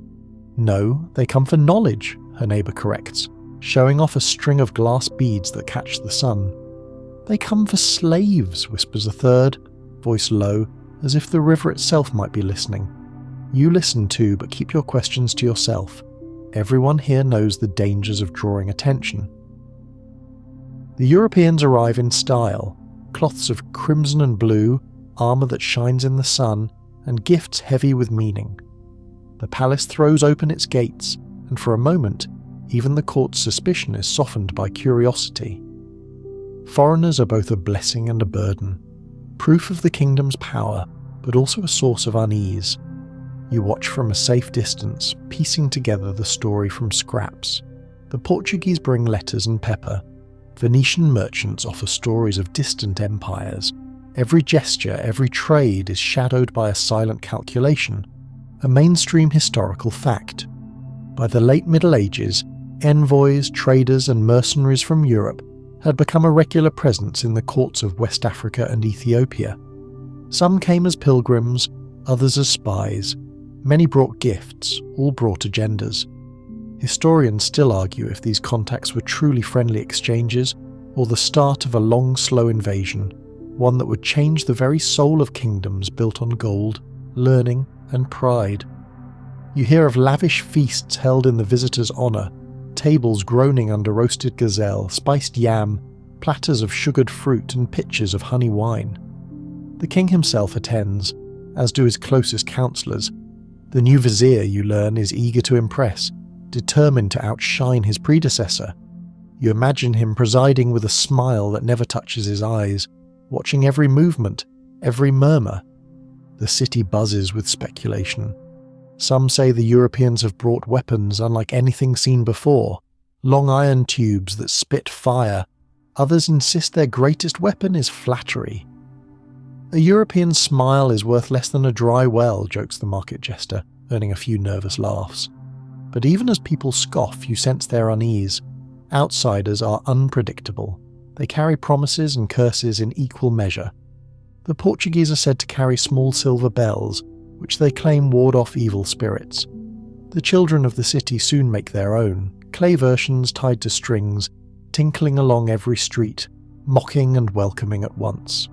When a Portuguese envoy passes through the market, the bells ring out, and the envoy smiles, unsure whether to be honoured or wary.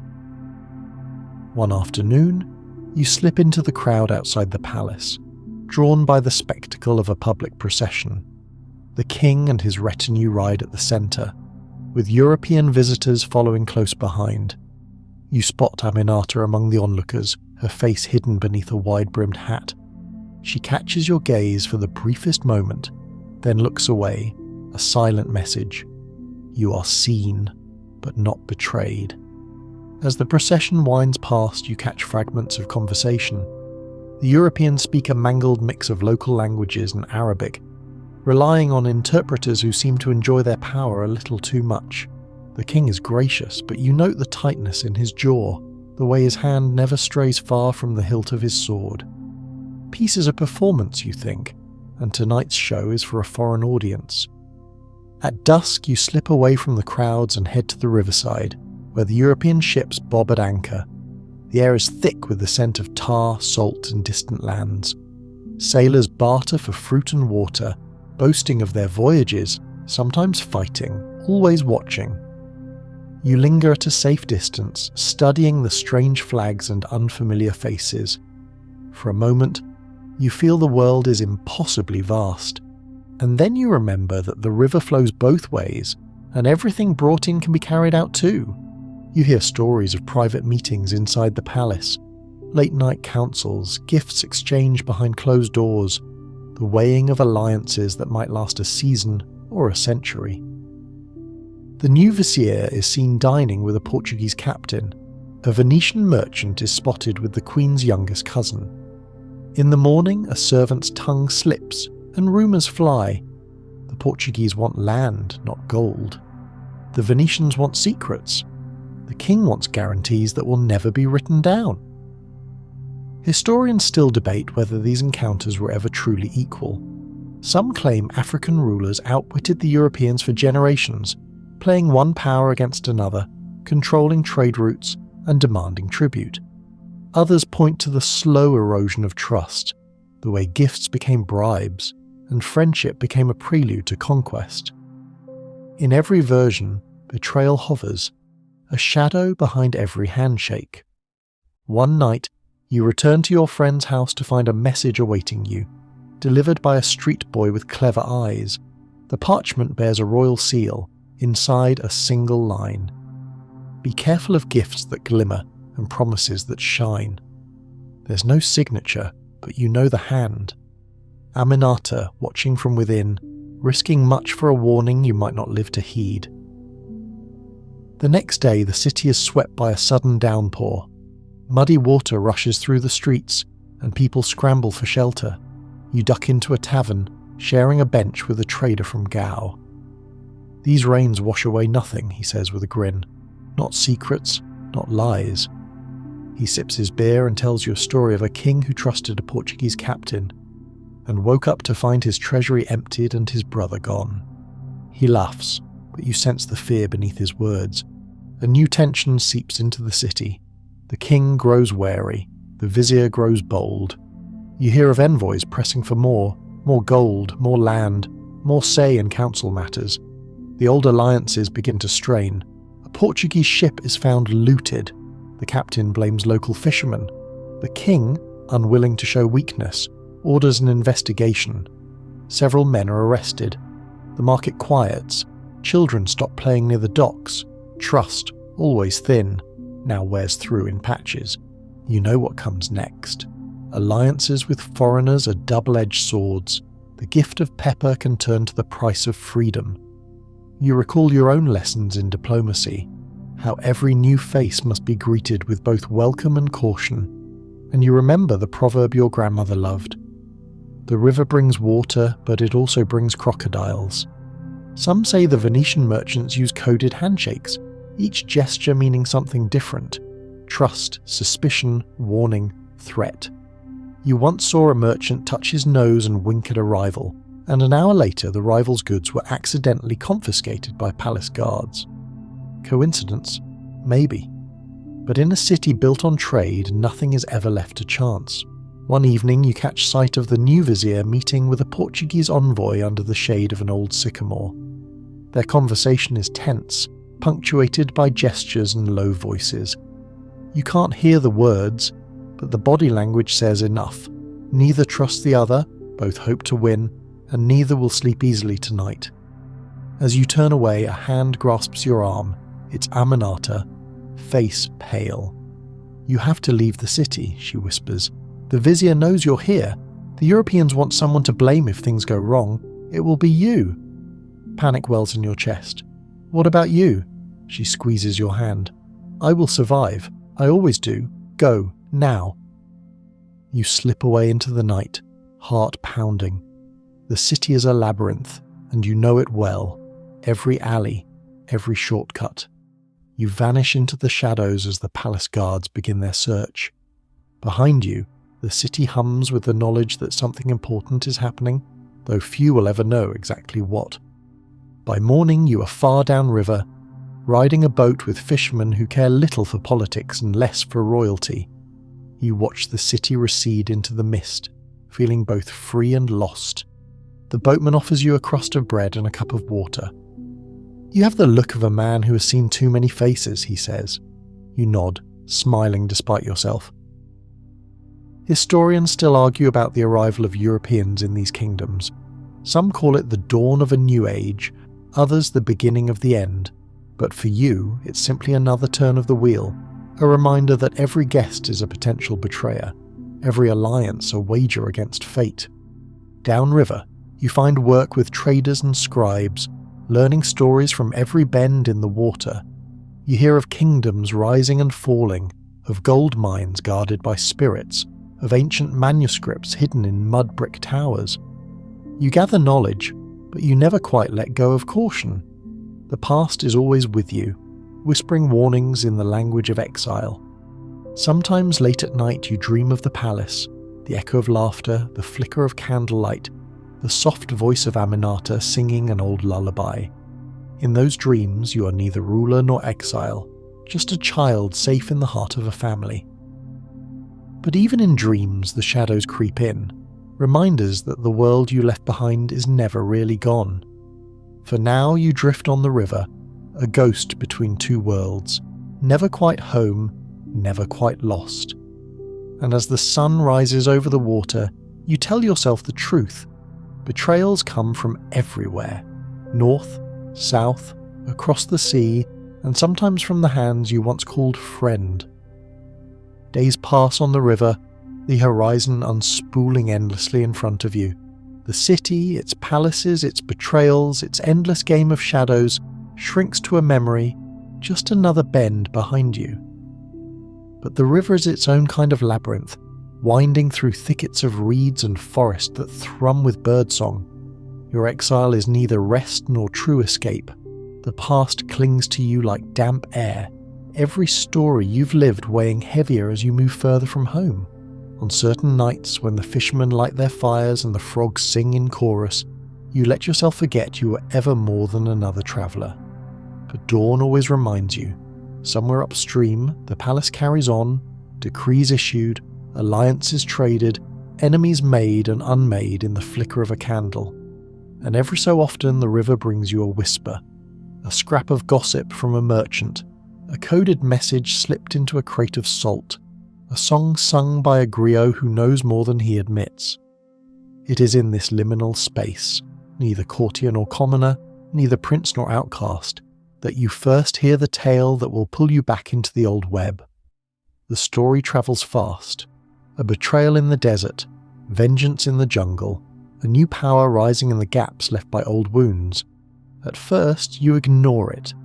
You're done with politics, you tell yourself. You've seen enough. But the story follows you, on the lips of a drummer in a riverside town, in the dust-choked laughter of a salt trader, in the careful way a scribe asks your name and then hides her surprise. The empires of medieval West Africa, Mali, Songhai, Ghana, Kanem-Bornu, were always shaped by geography, by the challenge of holding together vast territories stretching from the Saharan dunes to the lush jungles of the south. With every mile, the faces, languages and allegiances changed. Control depended as much on swift messengers and alliances with local chiefs as on armies or gold. Historians still debate whether this diversity was a strength or a crack waiting to split wide, but everyone agrees. The further from the capital, the blurrier the line between loyalty and rebellion. You find yourself drawn into a new kind of intrigue. It starts when you agree to help a merchant whose caravan was ambushed near the forest's edge. Bandits, he says, but you recognize the signs. The attackers knew exactly when and where to strike. They left behind salt but took the letters bound for the palace. Hardly the spoils of ordinary thieves. Someone wants to disrupt the flow of information, to isolate the king, to make him blind to what happens beyond the city walls. You travel with the merchant's party, half listening to stories by firelight. One night, an old hunter tells of a noblewoman fleeing south after her brother was accused of treason. She vanished into the jungle, he says, but the river people took her in.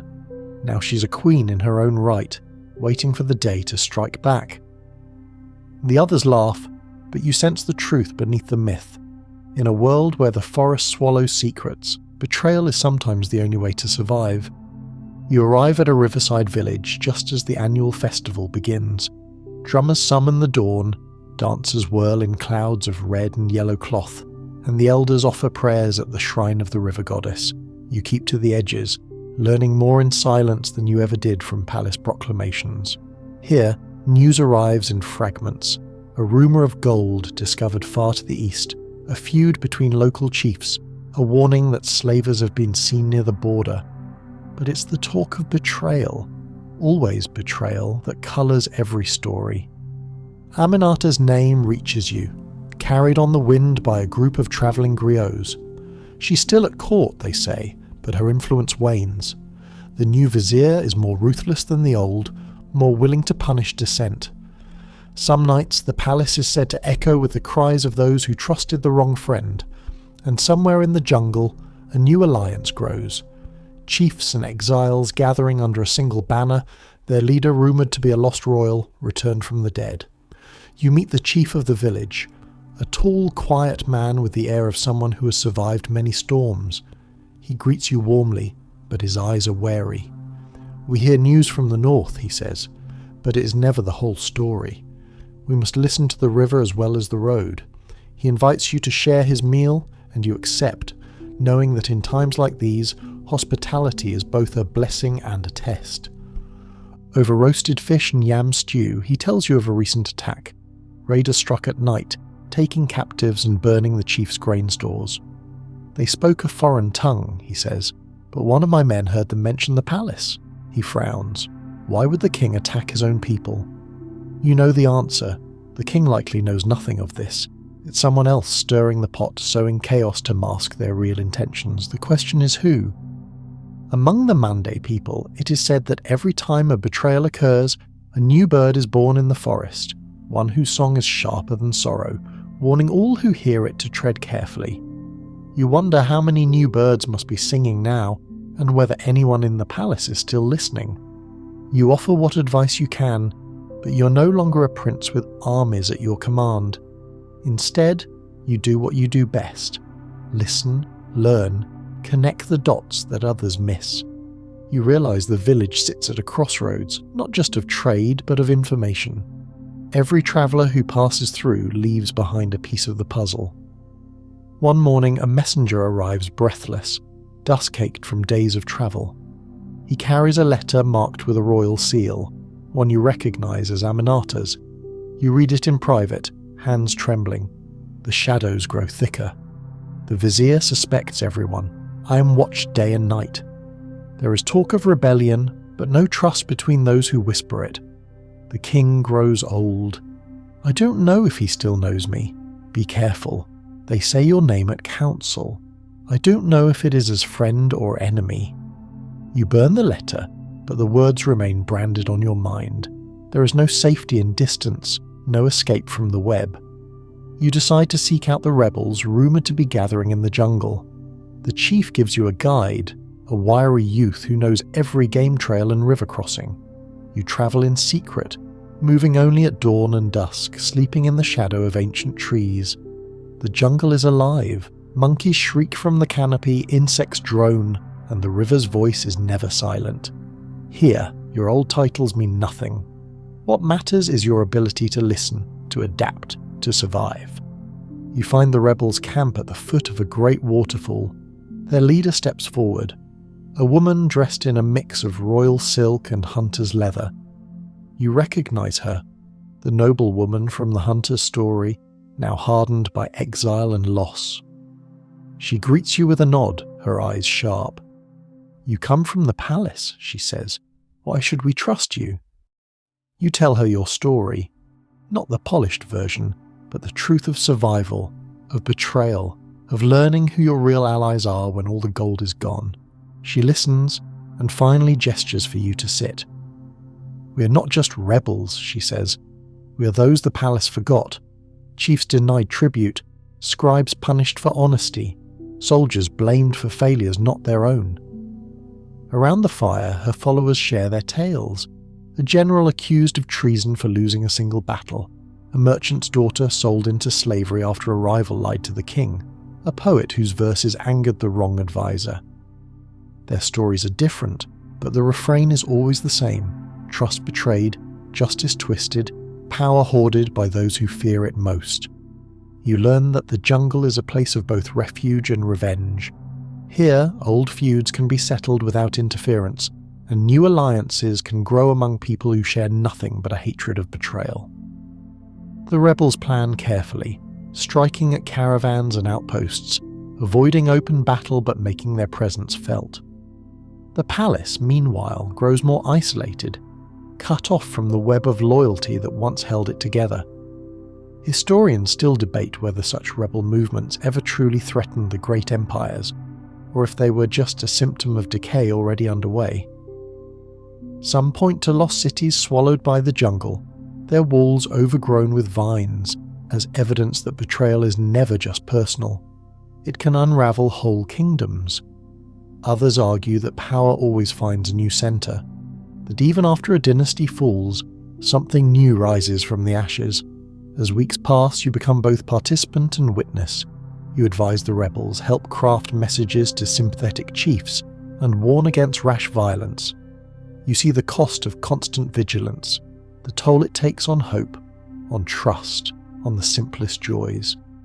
Yet you also see flashes of something rare, true loyalty, born not of blood or promise, but of shared hardship. In quiet moments you think of Aminata. You wonder if she's still safe, still watching from the shadows, still sending warnings in the hope that someone listens. You wonder too about the king, if he dreams of lost friends and easier days, or if he is now just a figurehead, his realm slipping away one betrayal at a time. One evening, as the fire burns low and the sounds of the jungle drift in, the rebel leader asks you a question, If you could return to the palace, would you? You hesitate, knowing the answer is more complicated than yes or no. I don't know, you admit. Part of me still believes I can change things, but part of me knows the cost. She nods. Sometimes survival is its own kind of victory, but sometimes you have to risk everything to heal what's broken. You sleep that night to the lullaby of the waterfall, feeling the past and future tug at you like the river's current. You're no longer just the product of betrayal. You're its witness, its challenger, maybe even its cure. In the morning you will decide what comes next. For now, you drift in the space between worlds, listening to the river, to the jungle, to the restless song of those who have learned the hard way that trust, once lost, is harder to reclaim than any throne. You wake to the calls of strange birds and the thick mist curling through the treetops, light filtering into the rebels' hidden camp like the first cautious hope after a long, dark storm. The night's fires are ashes, the air cool, but already the jungle hums with new purpose. Today, you're less a guest and more a part of the movement, someone trusted with secrets, trusted to listen and sometimes to speak. It's a trust you know is fragile, but here, amid the tangled roots and hidden trails, even a shard of loyalty is more precious than gold. Still, you feel the weight of every glance, every whisper. You move through the camp quietly, hearing plans and rumors swirl. There are spies everywhere, you're told, not just in the palace, but in every rebel band, every caravan, every village along the river. Spies in silk, a young fighter jokes, adjusting her beaded headscarf. They'd rather die than wrinkle their clothes, but they'd poison you for a handful of salt. The joke lands softly, but it lingers long after the laughter fades. Your first task of the day is to help the leader read a letter delivered by a merchant from the north. The letter is a puzzle, filled with pleasantries, names and requests for trade, but also with odd turns of phrase.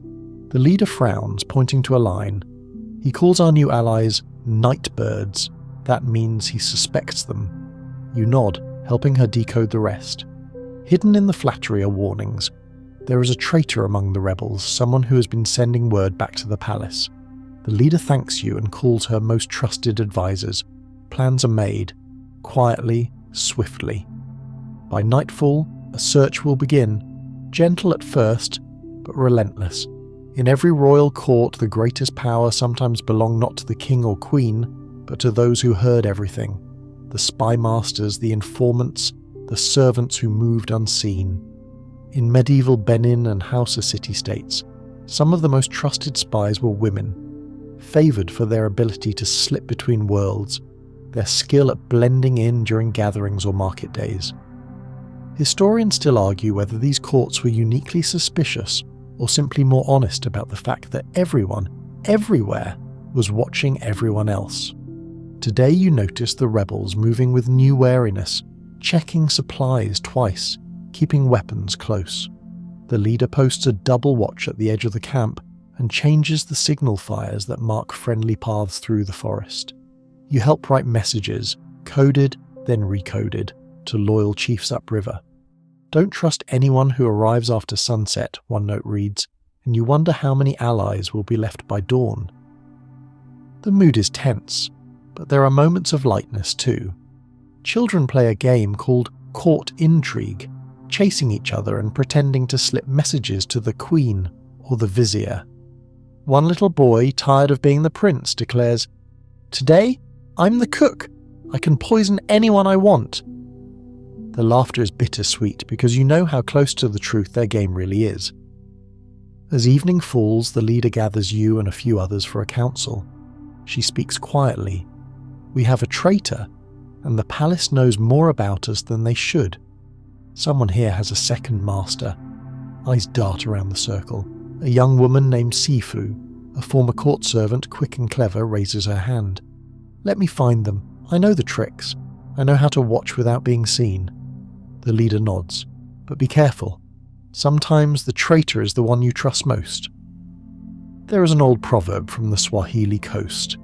The lizard that sits by the door knows all the secrets, but he never speaks. You think of the silent ones in every court, Cooks, grooms, scribes, who watch, remember, and sometimes hold a kingdom's fate in their hands. You spend the next day shadowing Sefu, watching her watch others. She flits from group to group, listening, joking, always a little out of focus. You realise with a shock that this is how a good spy survives. Never too friendly, never too distant, always almost invisible. At dusk she returns, eyes wary. "I have 3 names," she whispers, "but I'm not sure about any of them. That's the trouble. Everyone here has something to hide." The leader calls another council, this time with a greater sense of urgency. "We can't afford another betrayal," she says. "If the palace finds this camp, all our work will be undone." Plans are laid for a move, deeper into the forest, closer to the border, away from the old paths and familiar dangers. You help gather supplies, and as the camp packs up, you feel the old weight returning, the burden of never quite knowing who is truly on your side. That night you sit by the fire with Sifu and a few others. She teaches you a song that palace servants use to communicate, each verse a different message.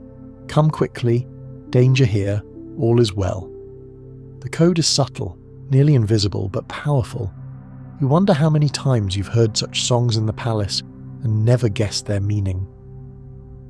As you travel through the forest, the world narrows to what you can carry, who you can trust, and what you can learn from the land itself. You remember tales from your childhood about the Shadow Court, a secret gathering of the king's most trusted spies, who met at midnight and spoke in riddles, deciding who would rise and who would fall. Whether those stories are true, you now understand why they exist. Every kingdom runs on information, and every piece of information has its price. You arrive at the new camp in the heart of the jungle, where the trees are thick and the air hums with unseen life. Here, the rebels regroup, and the mood, though anxious, is also hopeful. The leader announces, "We have survived another day. The palace has not found us. Trust each other, but watch. If you feel danger, speak. If you see a stranger, report." The message is clear. In this world, safety is communal, but never guaranteed. Historians still debate whether the use of spies and informants made these societies stronger or just more paranoid. Some claim the courts of West Africa, the Horn, and the coast survived so long because they learned to live with suspicion, turning it into an art, a culture, a kind of uneasy peace.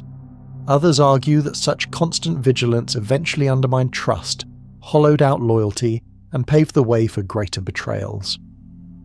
One afternoon, while gathering water at the stream, you catch sight of a stranger in the trees, a flash of bright cloth, a glint of metal. You freeze, unsure whether to call for help or pretend you saw nothing. The stranger vanishes, leaving only the faintest imprint in the mud. When you report it to the leader, she nods grimly. "The palace has found us. We move tonight." The next hours are a blur of packing, whispered instructions, coded songs. As darkness falls, the rebels melt into the jungle, splitting into smaller bands, each following a different path. You travel with Sifu, your guide, and 2 others, moving in silence broken only by the sounds of the night. Sometime before dawn, you stumble into a clearing where another group waits. Their leader is tense, but relief washes over her face when she sees Sifu. "We lost 2, she says, "but the rest are safe." The small band shares food and stories, each tale another reminder that survival here depends as much on information as on courage. Among some forest peoples, it's said that the chameleon is the greatest spy, able to blend into any environment, to watch and wait, to strike only when no one is looking. "Be a chameleon," Sefu tells a frightened child. "See everything, say nothing, but never lose your colour." As dawn breaks, you realise you have become something new. Not a prince, not a pawn, but a watcher in the shadows. Someone whose loyalty is tested again and again by the demands of survival. You remember Aminata's warning, the rebel leader's advice, and your own instincts. Trust is never certain, but in a world of spies and secrets, sometimes it is all you have.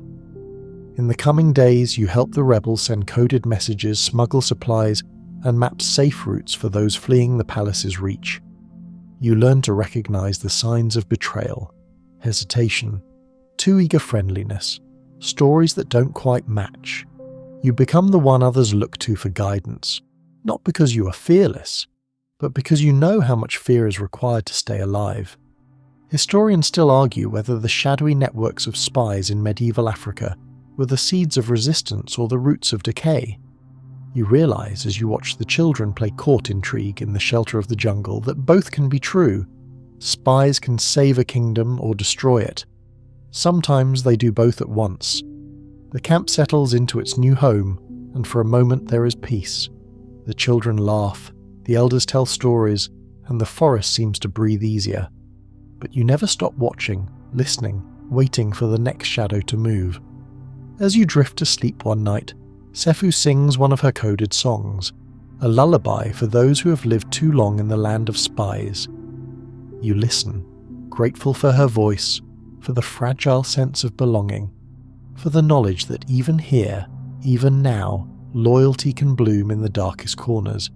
And in that moment you believe, if only for a night, that trust once broken can sometimes be repaired, not with grand gestures, but with 100 small acts of courage and care, carried on in the shadows, in the hush between heartbeats, in the eyes of those who choose, despite everything, to stand beside you. Dawn creeps through the thick jungle canopy like a guilty messenger. Soft-footed and late, you rise from your mat, body sore from another night of light sleep and heavy dreams. Around you, the rebel camp stirs, a low hum of activity, cautious voices, the faint scrape of knives on stone, all wrapped in the green hush of the forest. Trust, you've learned, is the first thing to die in war. But here in this liminal space, caught between rebellion and memory, it flickers on, stubborn as fireflies in the dusk. You spend the morning writing messages for chiefs too far to reach in person. Each letter is written twice, once in formal prose, carefully neutral, and again in a cipher only a handful can read. A courier waits by the stream with a satchel slung across his chest. He bows before leaving, and you wonder if you'll ever see him again. In these times, every departure might be a death. But something is changing in the forest. The air is heavier. The birds sing shorter songs, and the scouts return faster, faces pale, eyes sharp. The palace knows, one says. They're building alliances of their own, southward, inland, offering protection, promises, threats. The rebel leader listens in silence, then sends for you. She lays a map on the table, a hand-drawn, ink-stained piece of bark showing the rivers, trade paths, and safe houses dotting the land. They're encircling us, she says, not with armies yet, but with deals, false loyalties. If they cut off our messengers, we're finished. She looks at you. We need our own spies. You don't hesitate. You name 3, Sefu for her instincts, Malik, a trader with access to the river routes, and carefully you offer your own name. Not because you crave danger, but because you're already in the thick of it. There's no turning back now. We don't need to win, the leader says. We just need to survive, long enough to make truth louder than fear. A mainstream historical fact. In many pre-colonial African societies, control of information was as critical as control of land. Kings and queens deployed networks of messengers, market informants, and griot spies, storytellers whose tales carried hidden warnings or praise. Some of these messengers travelled vast distances on foot or camel, memorizing entire diplomatic exchanges. Historians still argue about the size and scale of these networks, but one thing is certain. The survival of an empire often depended on what a single person overheard in a market, a temple, or a servant's quarters. You leave the next day, slipping into the role of a merchant's assistant. Your pack is filled with cloth, salt, and 2 copies of the same letter, one to sell a caravan of goods, the other to plant a rumour. The journey takes you across familiar terrain, but this time everything feels different. You keep to shadows, speak only when spoken to, and count every kindness with suspicion. In a town near the border, you meet an old ally, Tariq, once a minor official in the palace. He's leaner now, but his eyes still flicker with that unreadable intelligence. "You shouldn't be here," he says over tea. "They've put a price on your head." He hands you a slip of parchment, your name, your likeness, the royal seal. They say you're a traitor. You smile without warmth. "They've said worse," he sighs. "Be careful. The vizier watches everything, especially those he can't catch." That night you leave another message, hidden beneath a floorboard in a weaver's shop. It's a list, known palace informants, safe routes, and a warning. They plan to bribe Chief O.C. You mark it with a symbol only Aminata will understand, a flower with a torn petal. The weaver nods as you go. "I'll make sure it gets there." Days pass. You return to the jungle camp with word that the palace's influence is spreading, but not unchallenged. Some chiefs refuse bribes, some still honour old debts, and some, like you, are willing to wait for a better future, even if they won't live to see it. But back at the camp, trouble waits. One of the scouts is missing. A trail of broken branches leads north, toward the palace's outer territories. A search party is sent, but you already know the truth. The scout was a double agent. You find his belongings empty, his maps gone. "He knew everything," Sifu says, voice tight. "If they have him..." She doesn't finish the sentence. That evening the rebel leader gathers the council. "We move again," she says. "We disappear, and we leave a message they can't ignore." You help plan the strike, not a battle, but a demonstration. A royal supply post, lightly guarded, a caravan of gold-bound goods meant for a foreign envoy. "We'll take what they value," the leader says, "and we'll leave what they fear, proof that we're still watching." The strike goes smoothly, too smoothly perhaps. The guards are slow to respond, the gold is barely hidden. But the real prize is a ledger. Names, payment logs, schedules of meetings between the vizier and foreign envoys. You scan the pages by firelight, your hands trembling. This is more than we hoped," you whisper. "This could bring him down." In ancient Nubia, it was said that paper burned by moonlight would carry its words into the afterlife, where the gods themselves would judge the truth. That night, as the camp celebrates its small victory, you burn a copy of the ledger beneath the full moon, just in case, but you don't get long to savour the win. A messenger arrives before dawn. Aminata is gone, disappeared. The vizier claims she fled the palace with stolen secrets. You know better. She's either dead or hiding. You press your hands to your face, trying to remember the last thing she said to you. Something about silence, about waiting. You can't rest. Not now. You write a dozen letters. You meet with the rebel leader. "We hit the palace again," you say. "Not to kill. To remind them we know the truth." She hesitates. "If we go too far..." "We've already gone too far," you say. "Now we must go all the way." The next plan is bolder. A message carved into the palace wall. A parchment nailed to the vizier's door. A letter delivered to the king himself. Your advisors lie. The gold is stolen, the land is bleeding. Your enemies wear your colours. It works. The court begins to splinter. The vizier lashes out, ordering arrests, executions. But every blade he draws sharpens his enemy's resolve. A whisper rises in the streets. The king is blind. The vizier rules alone. Historians still argue whether revolts begin in council chambers or in the homes of the angry and forgotten. Some claim that uprisings are born from hunger. Others say they start with a story. One person brave enough to say, "I know what they've done, and I will not forget it." In your case, it was both. You return to the city under cover of night, cloaked and cautious, just as you did in the days after your first exile. This time, you don't hide in shadows. You slip through them like a blade. Your goal is simple. Find the allies who remain. Stir the pot. Make the palace question itself. And you succeed. Within a week, 3 palace advisors are arrested. 2 governors flee the capital. The vizier holds tighter to his remaining power, but you can see the fear in his eyes. He doesn't know where the next blow will land.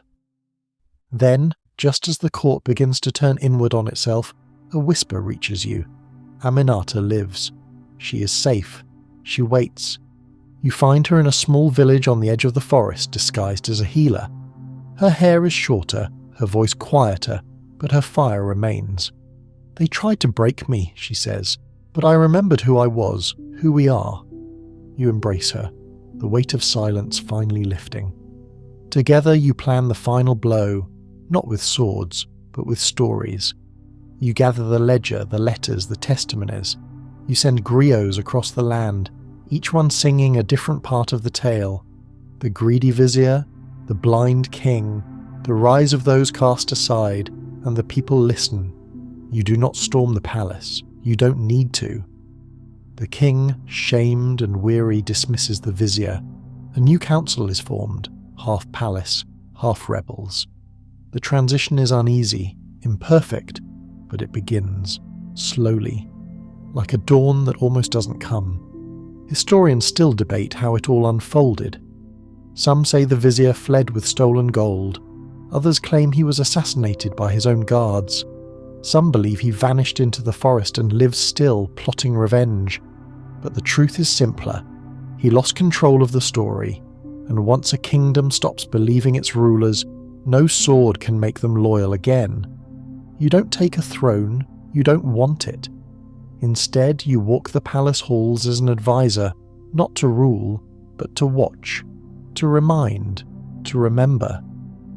And when new faces arrive bearing smiles and gifts, you teach the younger courtiers how to listen, how to read what is not said, how to see the spies in silk, and when the nights grow quiet, you still think of those who didn't survive, the friends who vanished, the allies betrayed, the dreams that never made it past the firelight.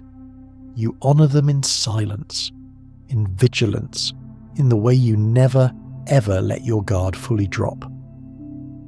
Because you know betrayal is not a moment, it is a shadow.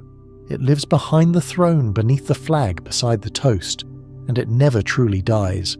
But neither does resistance. You rise each morning now not to the frantic beat of survival, but to something more fragile, the unfamiliar stillness of peace. The palace, once a theatre of whispers and traps, now feels like a house waking after a long illness. Its wounds are not healed, but they are no longer hidden. The banners hang lower, the laughter sounds more tentative, but for the first time in years the halls echo with more than just footsteps and fear. They echo with the slow return of memory. Yet peace, you know, is a visitor, not a resident. It knocks softly and leaves the door ajar, but never settles in fully. Even now, with the vizier gone and a new council forming, the palace is a cautious animal. You walk its corridors like a man reacquainting himself with a once hostile land, tracing old scars with familiar steps. The king, aged and weary, sees you regularly now.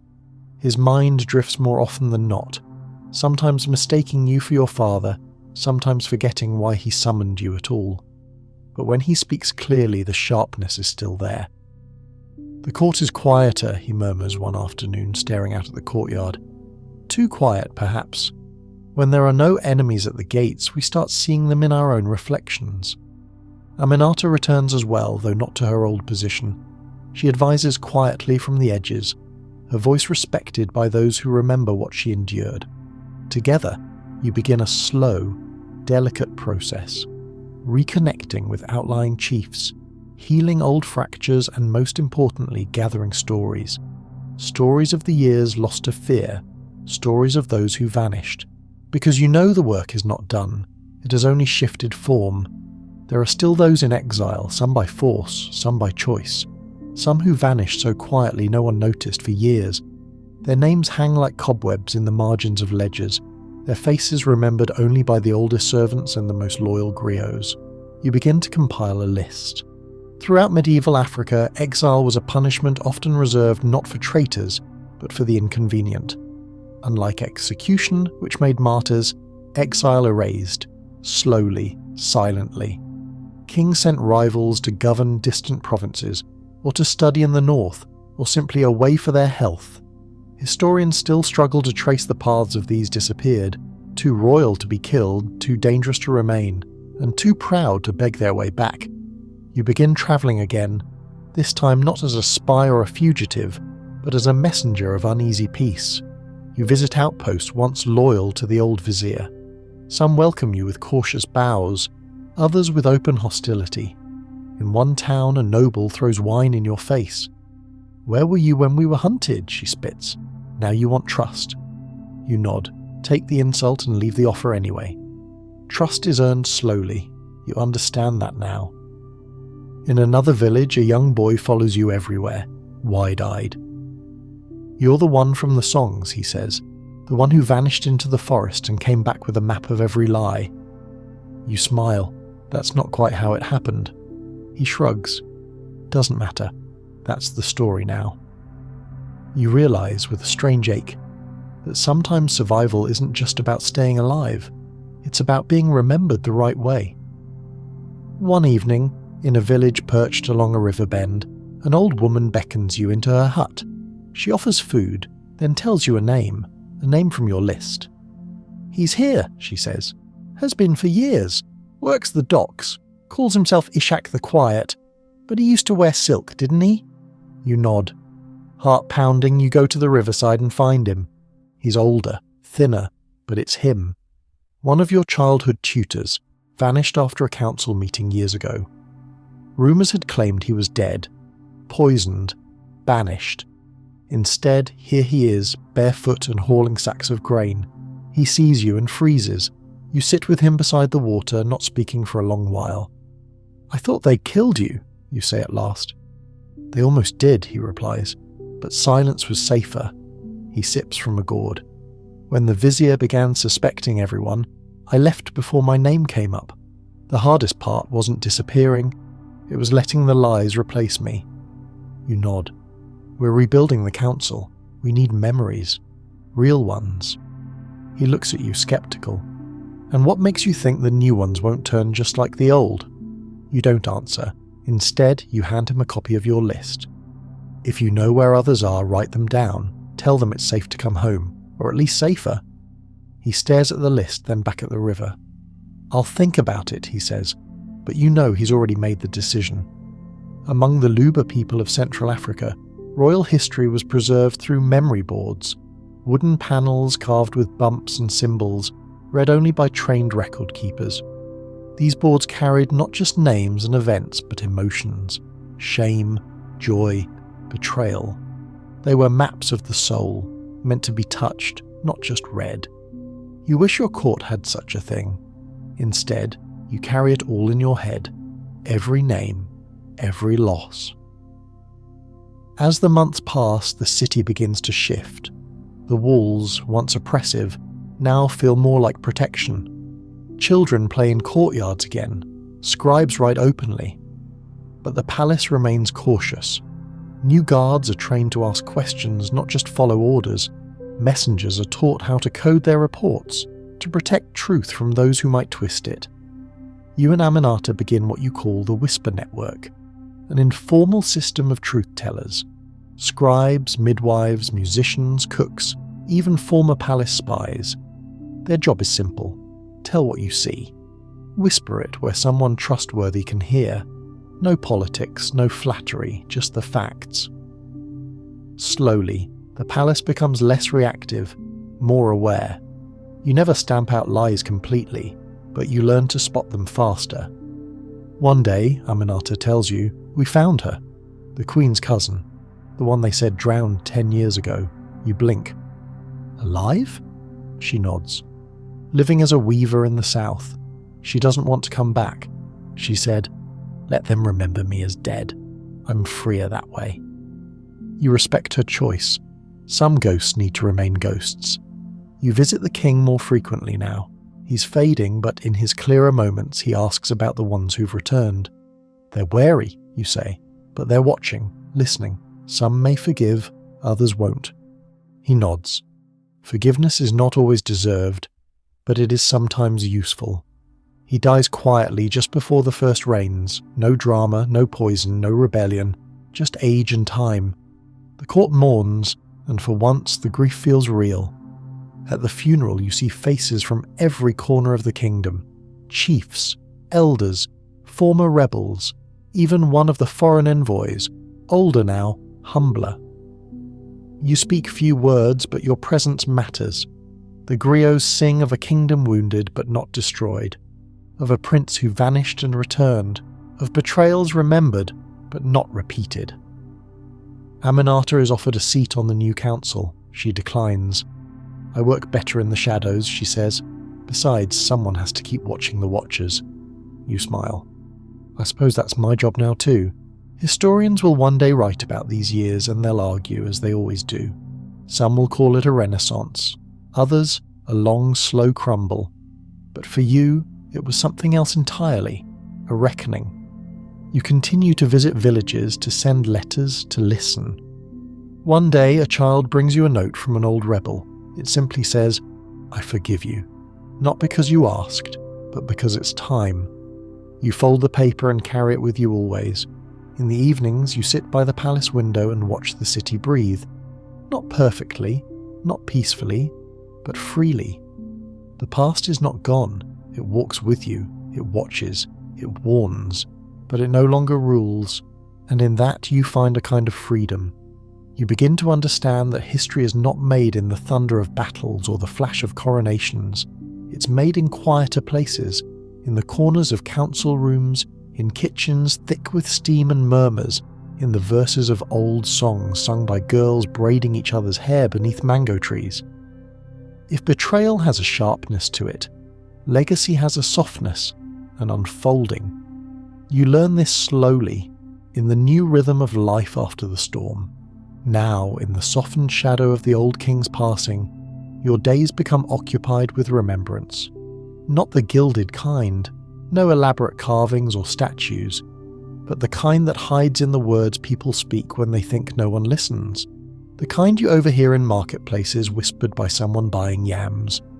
It wasn't the war that changed things, it was the return of the forgotten. You carry such phrases with you, like smooth stones in your pocket.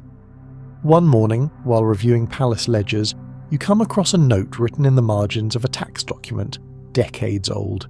It's a name, Safia, daughter of no one. You remember that name? A maid, quiet, clever.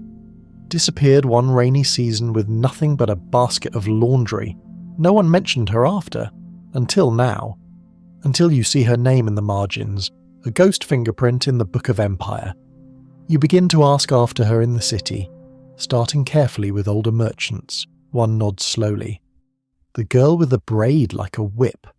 She lives on the edge of the salt market now, walks with a limp, talks to no one. You find her weaving baskets beneath a tamarind tree, hands fast and fierce. At first she denies knowing the name. Then, after a long silence, she says, They used to say I saw too much, that my eyes were too fast, that I could name who had come through the back gate and what they wore. That kind of memory isn't safe in a palace. You sit with her until her hands stop. I never told anyone what I knew, she whispers. Not because I was afraid, but because no one would have believed me. The cooks were spies, the guards were brothers to assassins, even the candles had ears, and I was just the one who poured the water.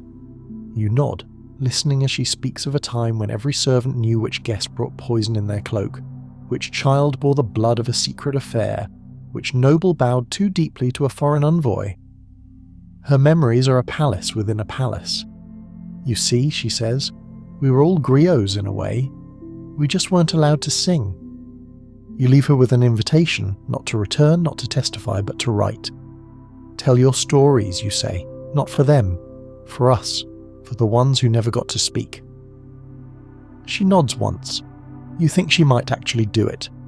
That becomes your new mission, not rebuilding the court, but recovering its missing voices. You visit the outer wards, the stables, the servants' quarters that still bear the scars of fear. You ask questions no one has dared ask in years. Who remembers the night of the silent bells? What happened to the taster who vanished after the moon festival? Where did the wet nurse go when the twins fell ill? The answers come slowly, as if pulled from damp soil, but they come. In many medieval African courts, memory was distributed. Griots held the epics, scribes held the laws. But it was the ordinary workers, brewers, gardeners, guards, who carried the real pulse of the palace.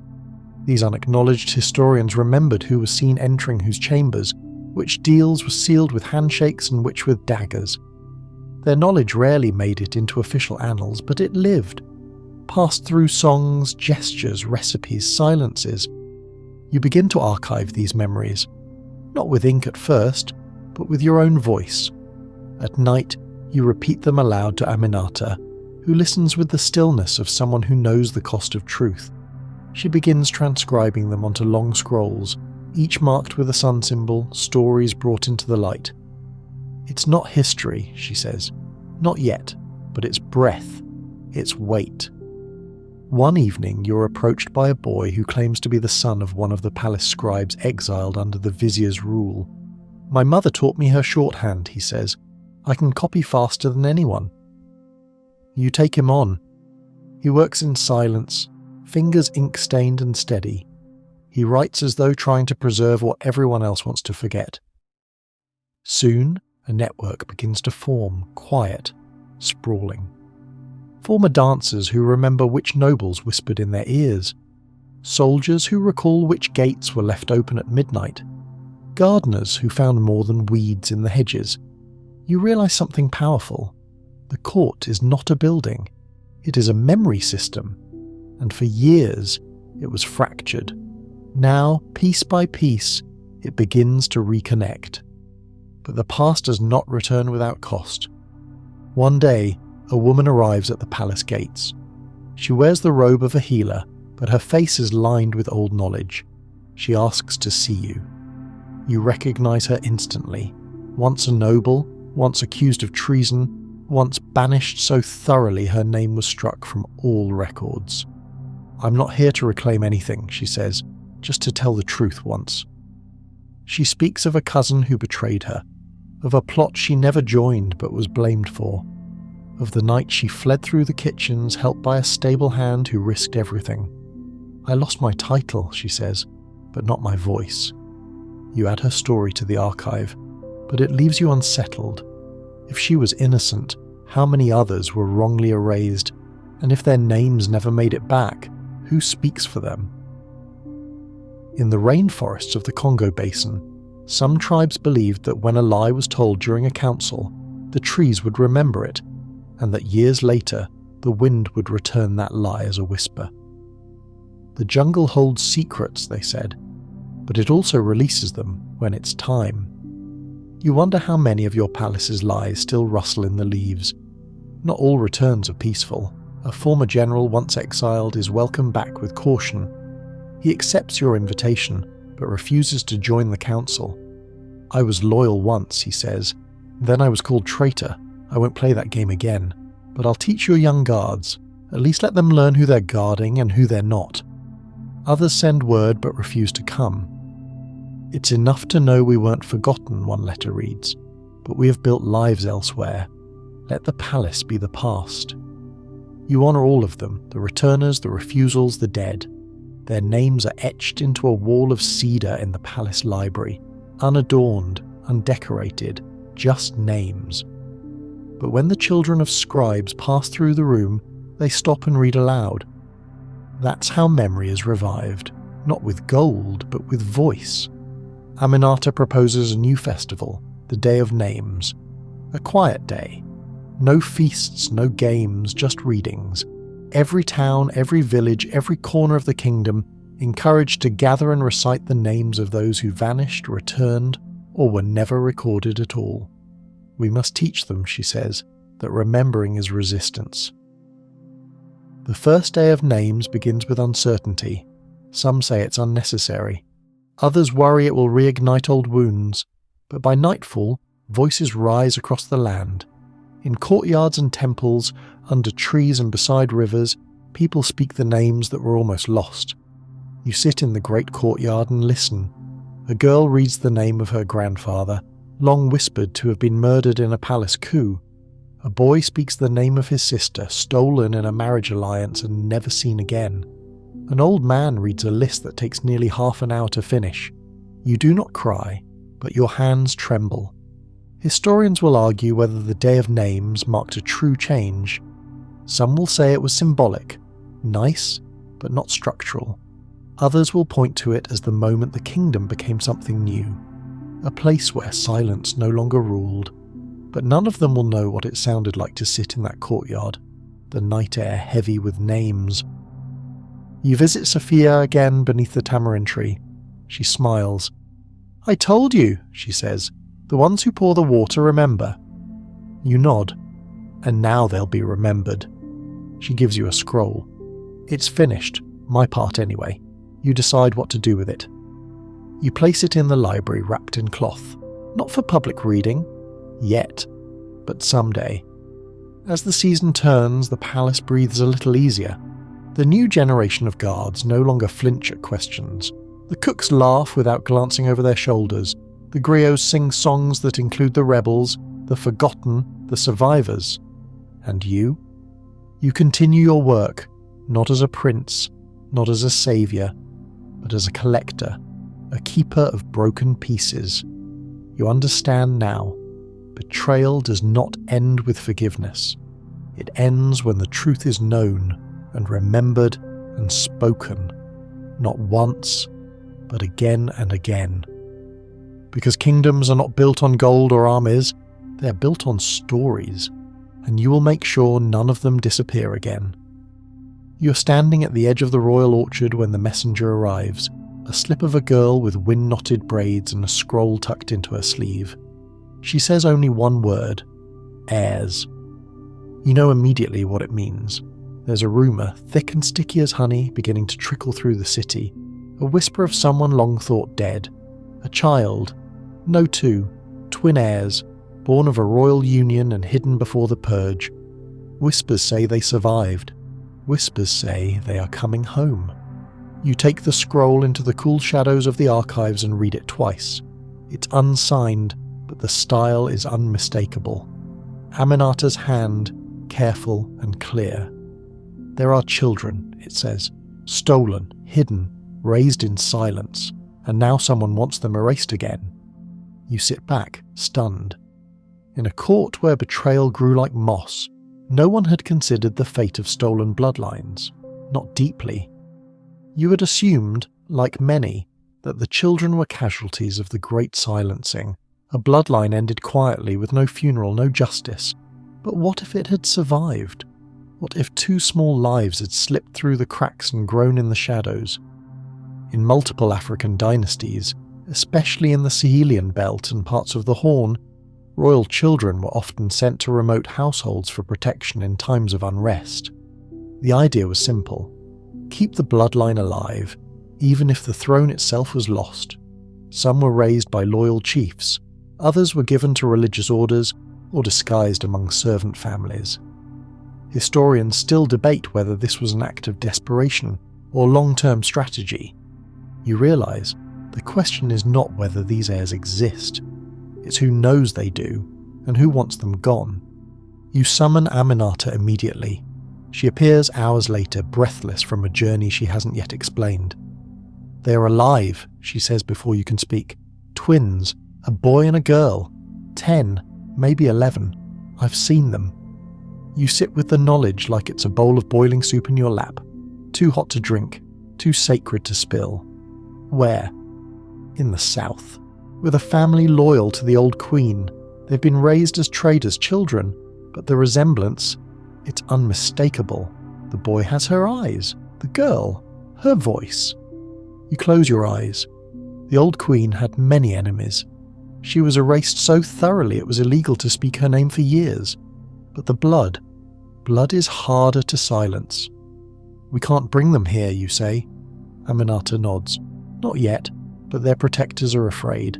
Someone's asking questions, loud ones, too loud. They want the children hidden again or removed." You both understand the implications, not just murder, erasure, again. The next days are a blur. You begin quietly testing the waters, asking nobles and court members what they remember of the old queen's lineage. Most play dumb, a few say too much. One admits, almost drunkenly, the vizier ordered them gone. He said the bloodline was a disease, but the vizier is gone, the court has changed, and yet, fear remains. You know this palace. You know how secrets can rot beneath the tiles. Aminata leaves for the south again. She travels by night, sending word only through trusted whisperers. "Don't follow me," she writes. "Just keep the city distracted." So you do. You organise new debates in the council, arguments about land, taxes, rituals, anything to keep eyes away from the roads. You hold a poetry festival. You invite scholars to debate ancient treaties, and beneath it all you wait, until the letter comes. It arrives in a bundle of market receipts, ink faded, edges burned. Just a sentence. One has vanished. The boy is gone. Your chest feels like it caves in. The search is quiet at first. You don't want to alert enemies, but each day without word is a stone added to your back. Finally, Aminata returns, exhausted, furious. "He was taken," she says, "not killed, hidden. Someone knew we were watching." "Who?" you ask. She doesn't answer. Instead, she hands you the girl. She's small, silent. Her eyes burn like the sun through smoke. She does not bow. She does not smile. "Her name is Kessie," Aminata says. "They told her never to trust men, especially not princes." You don't correct her. You kneel to Kessie's height. "This place hurt your family," you say. "You don't owe it anything, but you're safe now." She says nothing. That night you leave her with Aminata. She will not eat your food. She will not speak in your presence. You understand. And you begin the search for her brother. In some West African folklore, twin children are said to possess a spiritual bond so strong that harm to one echoes in the dreams of the other. Some say a twin can feel the heartbeat of their sibling across rivers, across death itself. That night Kessie wakes screaming. "He's cold," she cries. "He's under the ground." You do not know whether to believe it, but you keep searching. The next weeks become a campaign. Quiet, calculated. You follow the trade routes once used by the vizier's network. You interrogate spice merchants. You bribe smugglers. You threaten old allies. And slowly a picture forms. A caravan travelling east bound for the desert coast. A boy, silent and bound, guarded. You send your best fighters, not soldiers, but the quiet ones, the watchers, the listeners. They return with broken arms and one truth. The boy was taken to the island house. You shudder. The island house was a prison once used by royal families to hide away threats too valuable to kill. It lies off the coast, shrouded by fog, protected by sea spirits and silence. No one returns without scars. You prepare a mission. Aminata refuses to let you go. "Your face is too known," she says. "If you die, the girl is next." You agree, but only on one condition. You go to Kessie. She's sitting on the roof tiles of the palace watching stars. "I know where he is," you say. She does not look at you. "We will bring him back, but it will be hard, and it will be dangerous." She says, "Then why aren't you going?" You sit beside her. "Because you need someone here who remembers what's true, and I need someone there who remembers why it matters." She turns. "You trust her more than yourself?" You nod. "Every day." Kessie does not smile, but she hands you a braid of her hair. "Give this to him," she says, "so he knows we didn't forget." The raid takes 3 nights. They strike at dawn on the 4th. Aminata returns bloodied, limping but alive, and with her, him. He is thinner, his eyes hollow. But when he sees Kessie, something lights in him again. They embrace. They speak not a word. But you understand this is not a reunion. It is a promise. The palace is cautious. The council fractures. Some demand a test. How do we know they are who you say? Others insist on exile. If they return, so do the old loyalties, the old wars. You stand before them, and for the first time you do not ask, you command. They are not threats, they are memory, living memory, and if we erase them again, we deserve what comes next. Historians still argue whether the return of the lost heirs was a political maneuver or a moral reckoning. Some say they never existed at all, that they were symbols, stand-ins for a forgotten conscience. But you know better. You watched them grow.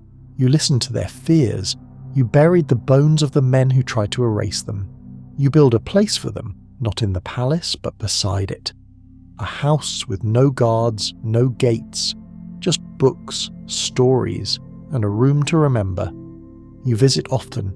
You teach Kessie how to read state scrolls. You teach the boy, who finally gives his name as Amari, how to spot a liar from the shape of their silence.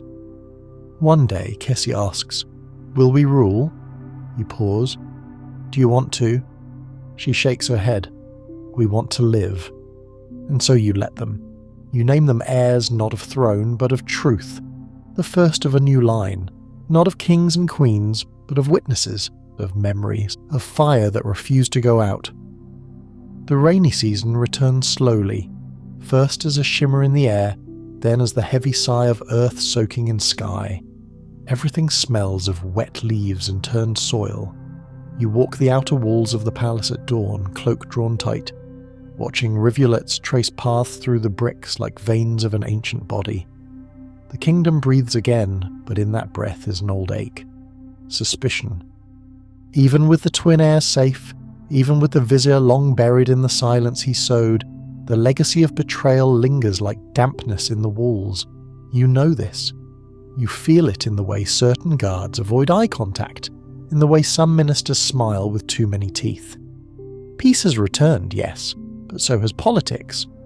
And politics, as you've learned, is rarely about truth. It's about memory, and memory can be twisted. Your days now are filled with counsel, not royal decrees, but healing. You meet with elders, rebels turned advisors, scribes who once faked reports under fear, servants who still flinch when a door creaks too loudly. You gather them not to lecture, but to listen.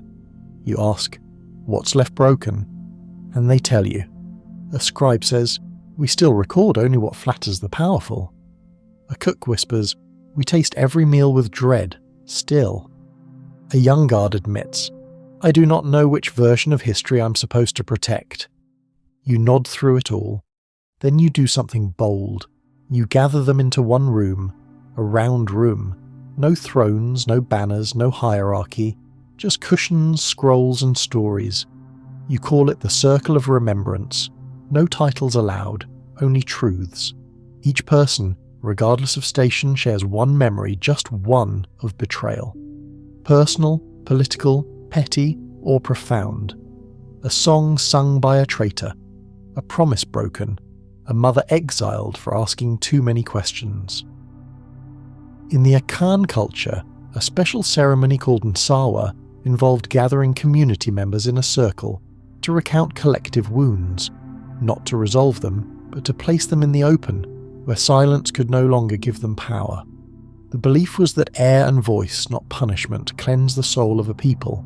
You adopt this practice, not for show, but for recalibration. At first people are reluctant. The palace does not like confession, but slowly the stories flow. They are ugly, beautiful, unfinished. Some are wept out, some spit like curses, but all are heard. You make sure of it. And then something strange happens.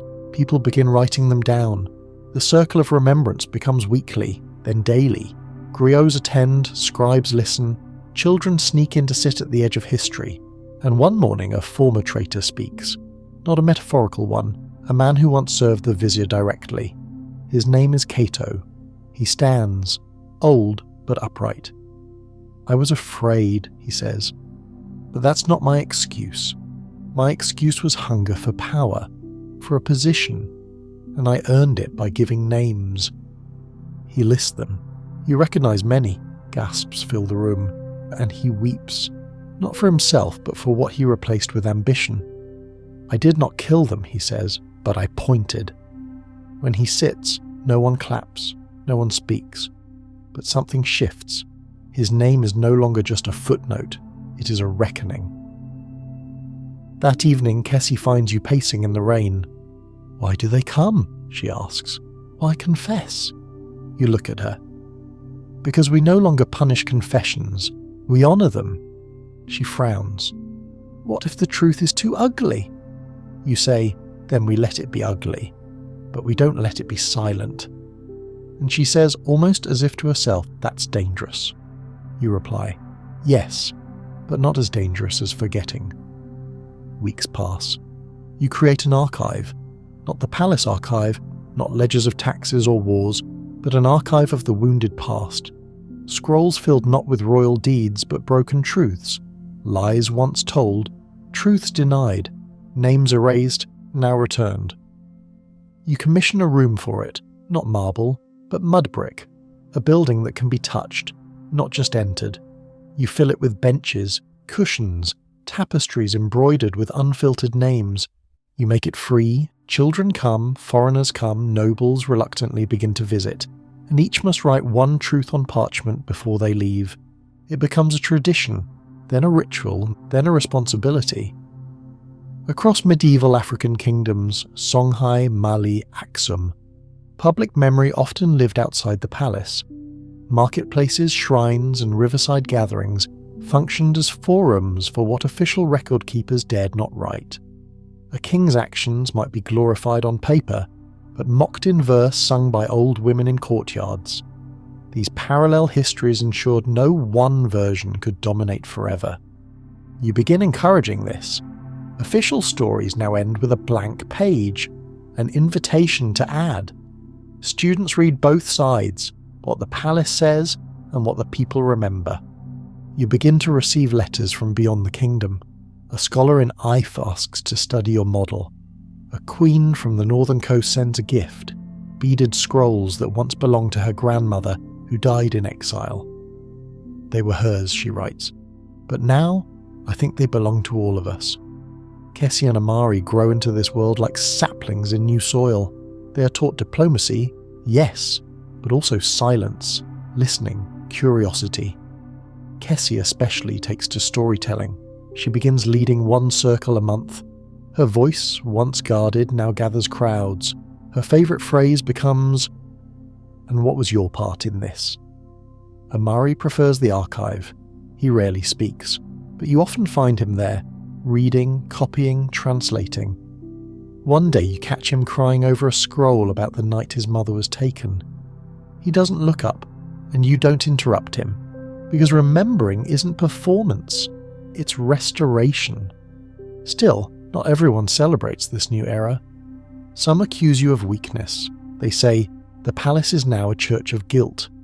They say justice is soft. The traitors are living better than their victims. They say, history should heal, not reopen wounds. But you do not answer them. You don't need to, because the people begin answering for you. A woman in the market defends the circle to a noble. You ruled in silence for too long. Now you fear the noise of truth? A boy in school interrupts a tutor. Why do we skip the years of the lost queen? A merchant refuses to bribe an official. The palace watches now, not just with eyes, with memory. Your kingdom is not perfect, but it is honest, and that honesty begins to spread. It reaches the artists. A troupe stages a play about the stolen heirs. Another paints a mural of the day the servants spoke. Poets write verses that begin, "We were not silent. You just weren't listening." It reaches the exiled. A woman once thought dead writes to you, "I left for safety." But your kingdom is now a place I could call home again. It reaches the ghosts, because not all wounds are political, some are quiet, private. You find yourself dreaming of faces, those you failed, those you forgot. You write their names in the margins of books. You speak them during walks. You light lamps for them in the archive. You do not ask for their forgiveness. You just promise not to forget them again.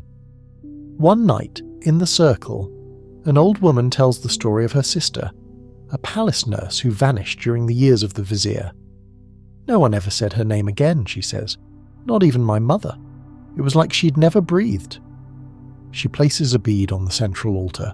This is for her, and the whole room bows. That becomes a new tradition. The beads are the forgotten. Each week, another placed. Each one a life remembered. You do not count them. You do not display them. You simply let them be. Because some legacies are not about power. They are about presence. and presence once denied must be reclaimed slowly, delicately, repeatedly, like a story told again and again, not because it's new but because it's still true. You wake one morning before the bells, before the light slips through the slits in the palace wall, before the courtyard stirs with movement. You sit up slowly, not out of urgency, but out of habit.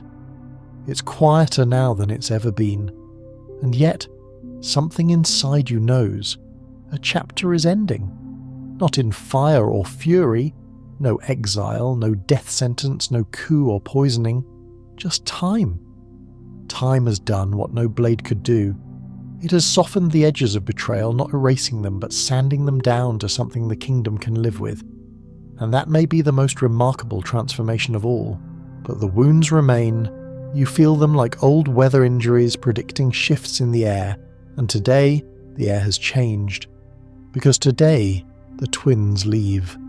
Kessie and Amari, once hidden in shadow and rumour, now prepare to journey beyond the kingdom's borders, not in secrecy this time, but with full royal blessing. They have decided to travel the outer provinces, learn languages of distant allies, study other courts. Their reasoning's practical, but you know, underneath that lies something deeper, a need to walk freely, to live outside the palace that once tried to forget them. You stand in the archway of the south gate as they mount their camels. Kessie wears a sash of deep blue, embroidered with tiny gold script, verses from a poem about silence and survival. Amari carries a bag full of books and one tiny scroll from the archive of the wounded past. Neither says much. They don't need to. You have shared enough silence together to make words feel redundant. Still, you say, "Return when you're ready, not when we need you." Kessie smirks. "Then you might wait forever." Amari nods, more solemn. "We will send stories back." And with that, they go. Not heirs, not symbols, just two young souls reclaiming a life that once was stolen. And you? You walk back into a palace that feels both emptier and lighter, because their leaving does not feel like a loss, it feels like a beginning. You return to the circle of remembrance that afternoon. It is full of voices, of grief, of laughter, of unsolved questions. A mother tells of a child taken as a hostage in a political marriage. A former soldier confesses that he once guarded the door where a man was tortured and said nothing. A cook breaks down describing the night the queen vanished, how she fed her a bowl of okra stew, not knowing it would be her last meal in the palace. And then, in the quiet that follows, you are asked to speak, not by command, but by invitation. You hesitate. For all your words, all your hours listening and leading, you've never told your own story, not fully, but you rise and you speak of your first betrayal, when a trusted mentor whispered lies to save himself, of your silence during the darkest years, of the names you didn't ask about soon enough, of the things you let happen, of the ones you still dream about. You do not cry, you do not ask for forgiveness. You simply let the truth stand in the room with you. It is heavier than a sword, but also warmer, and for once the weight is shared. Many African kingdoms kept no formal trial records for political crimes. Instead, oral testaments were offered during festivals or funerary rites, where the accused, living or dead, could be named, praised, condemned, or forgiven by the community. These weren't legal proceedings, they were public reckonings, and often they were more enduring. You think of this often now as you continue building the archive. The scribes work without fear. Children write poems for lost aunts. Healers contribute notes about rituals once forbidden. Musicians hum lullabies believed extinct. And in the courtyard, a stone wall grows, each brick etched with one name. No rank, no titles, just names. Names of those betrayed. Names of those who betrayed. Names of those who survived both. One evening, a woman arrives carrying nothing but a single carved mask. She places it at the altar and says, "For the sister I had to pretend never existed." Then she leaves. No name given. The next morning, a child draws that mask in chalk on the wall. Beneath it they write, "Still here." The mask becomes a symbol, for all the unnamed, for all the erased. But despite the healing, suspicion never dies completely. One of the old advisors, clever, scarred, loyal to no one but legacy, asks you, "How long will you let this truth-telling continue? What if it turns on us again?" You respond, "It already has. And we are still here." He scoffs. "This kingdom cannot run on forgiveness." You nod. It doesn't. It runs on memory. Because you've learned something. Justice is not always a gavel or a blade. Sometimes it's a sentence spoken aloud in a room that once silenced it. Sometimes it's a name written where it was forbidden. Sometimes it's the choice to remember. In one Ethiopian monastic tradition, monks recorded their confessions by carving symbols into bark, burying it in sacred earth, and unearthing it years later to see if the pain still lingered. If it didn't, the sin was considered forgiven, not by a god, but by time. You adopt a version of this. In the palace garden you bury time capsules, letters, confessions, half-finished truths. You mark them with the year, and each decade you dig them up, not to judge, but to understand. You do not want to forget how far the kingdom has come, or how close it came to unravelling. One night, alone in the archive, you light a candle and read a scroll labelled "Only If I Vanish." It's written by Aminata. You did not know it existed. She writes, "If you're reading this, I've either died, disappeared, or finally learned to sleep without listening for knives in the dark. Either way, you've done something remarkable. Not saved the kingdom, that's impossible, but you made it honest, and that's rarer." She ends with, "If they erase me, let them try. You have the names now, the rest will follow." You fold the scroll carefully, you say her name aloud, and place the scroll back where it belongs. The kingdom has changed. You see it in the architecture, less stone, more windows. You see it in the laws, fewer declarations, more questions.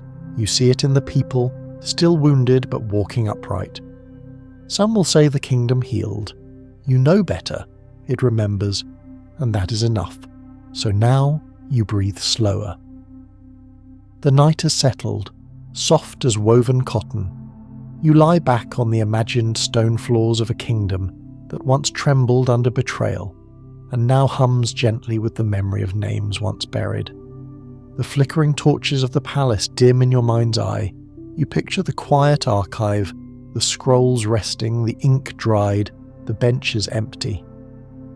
Outside, the rain falls again, not in storm but in rhythm, a rhythm like breath, like history exhaling. The children of the future will hear stories not just of kings and crowns, but of cooks who remembered, guards who told the truth, and forgotten heirs who dared to live. You're no longer running, no longer hiding. The story has been told, not perfectly, not completely, but truthfully enough that the silence has loosened its grip. Let your muscles soften now. Let the old betrayals fade like whispers behind closed doors. You are here, still, whole enough, and in this quiet space under this deep and timeless sleep, the kingdom watches over you, not with suspicion, but with peace, because you remembered, because you listened, because you dared to say their names. Now drift slow and safe into that gentle darkness. You have done enough.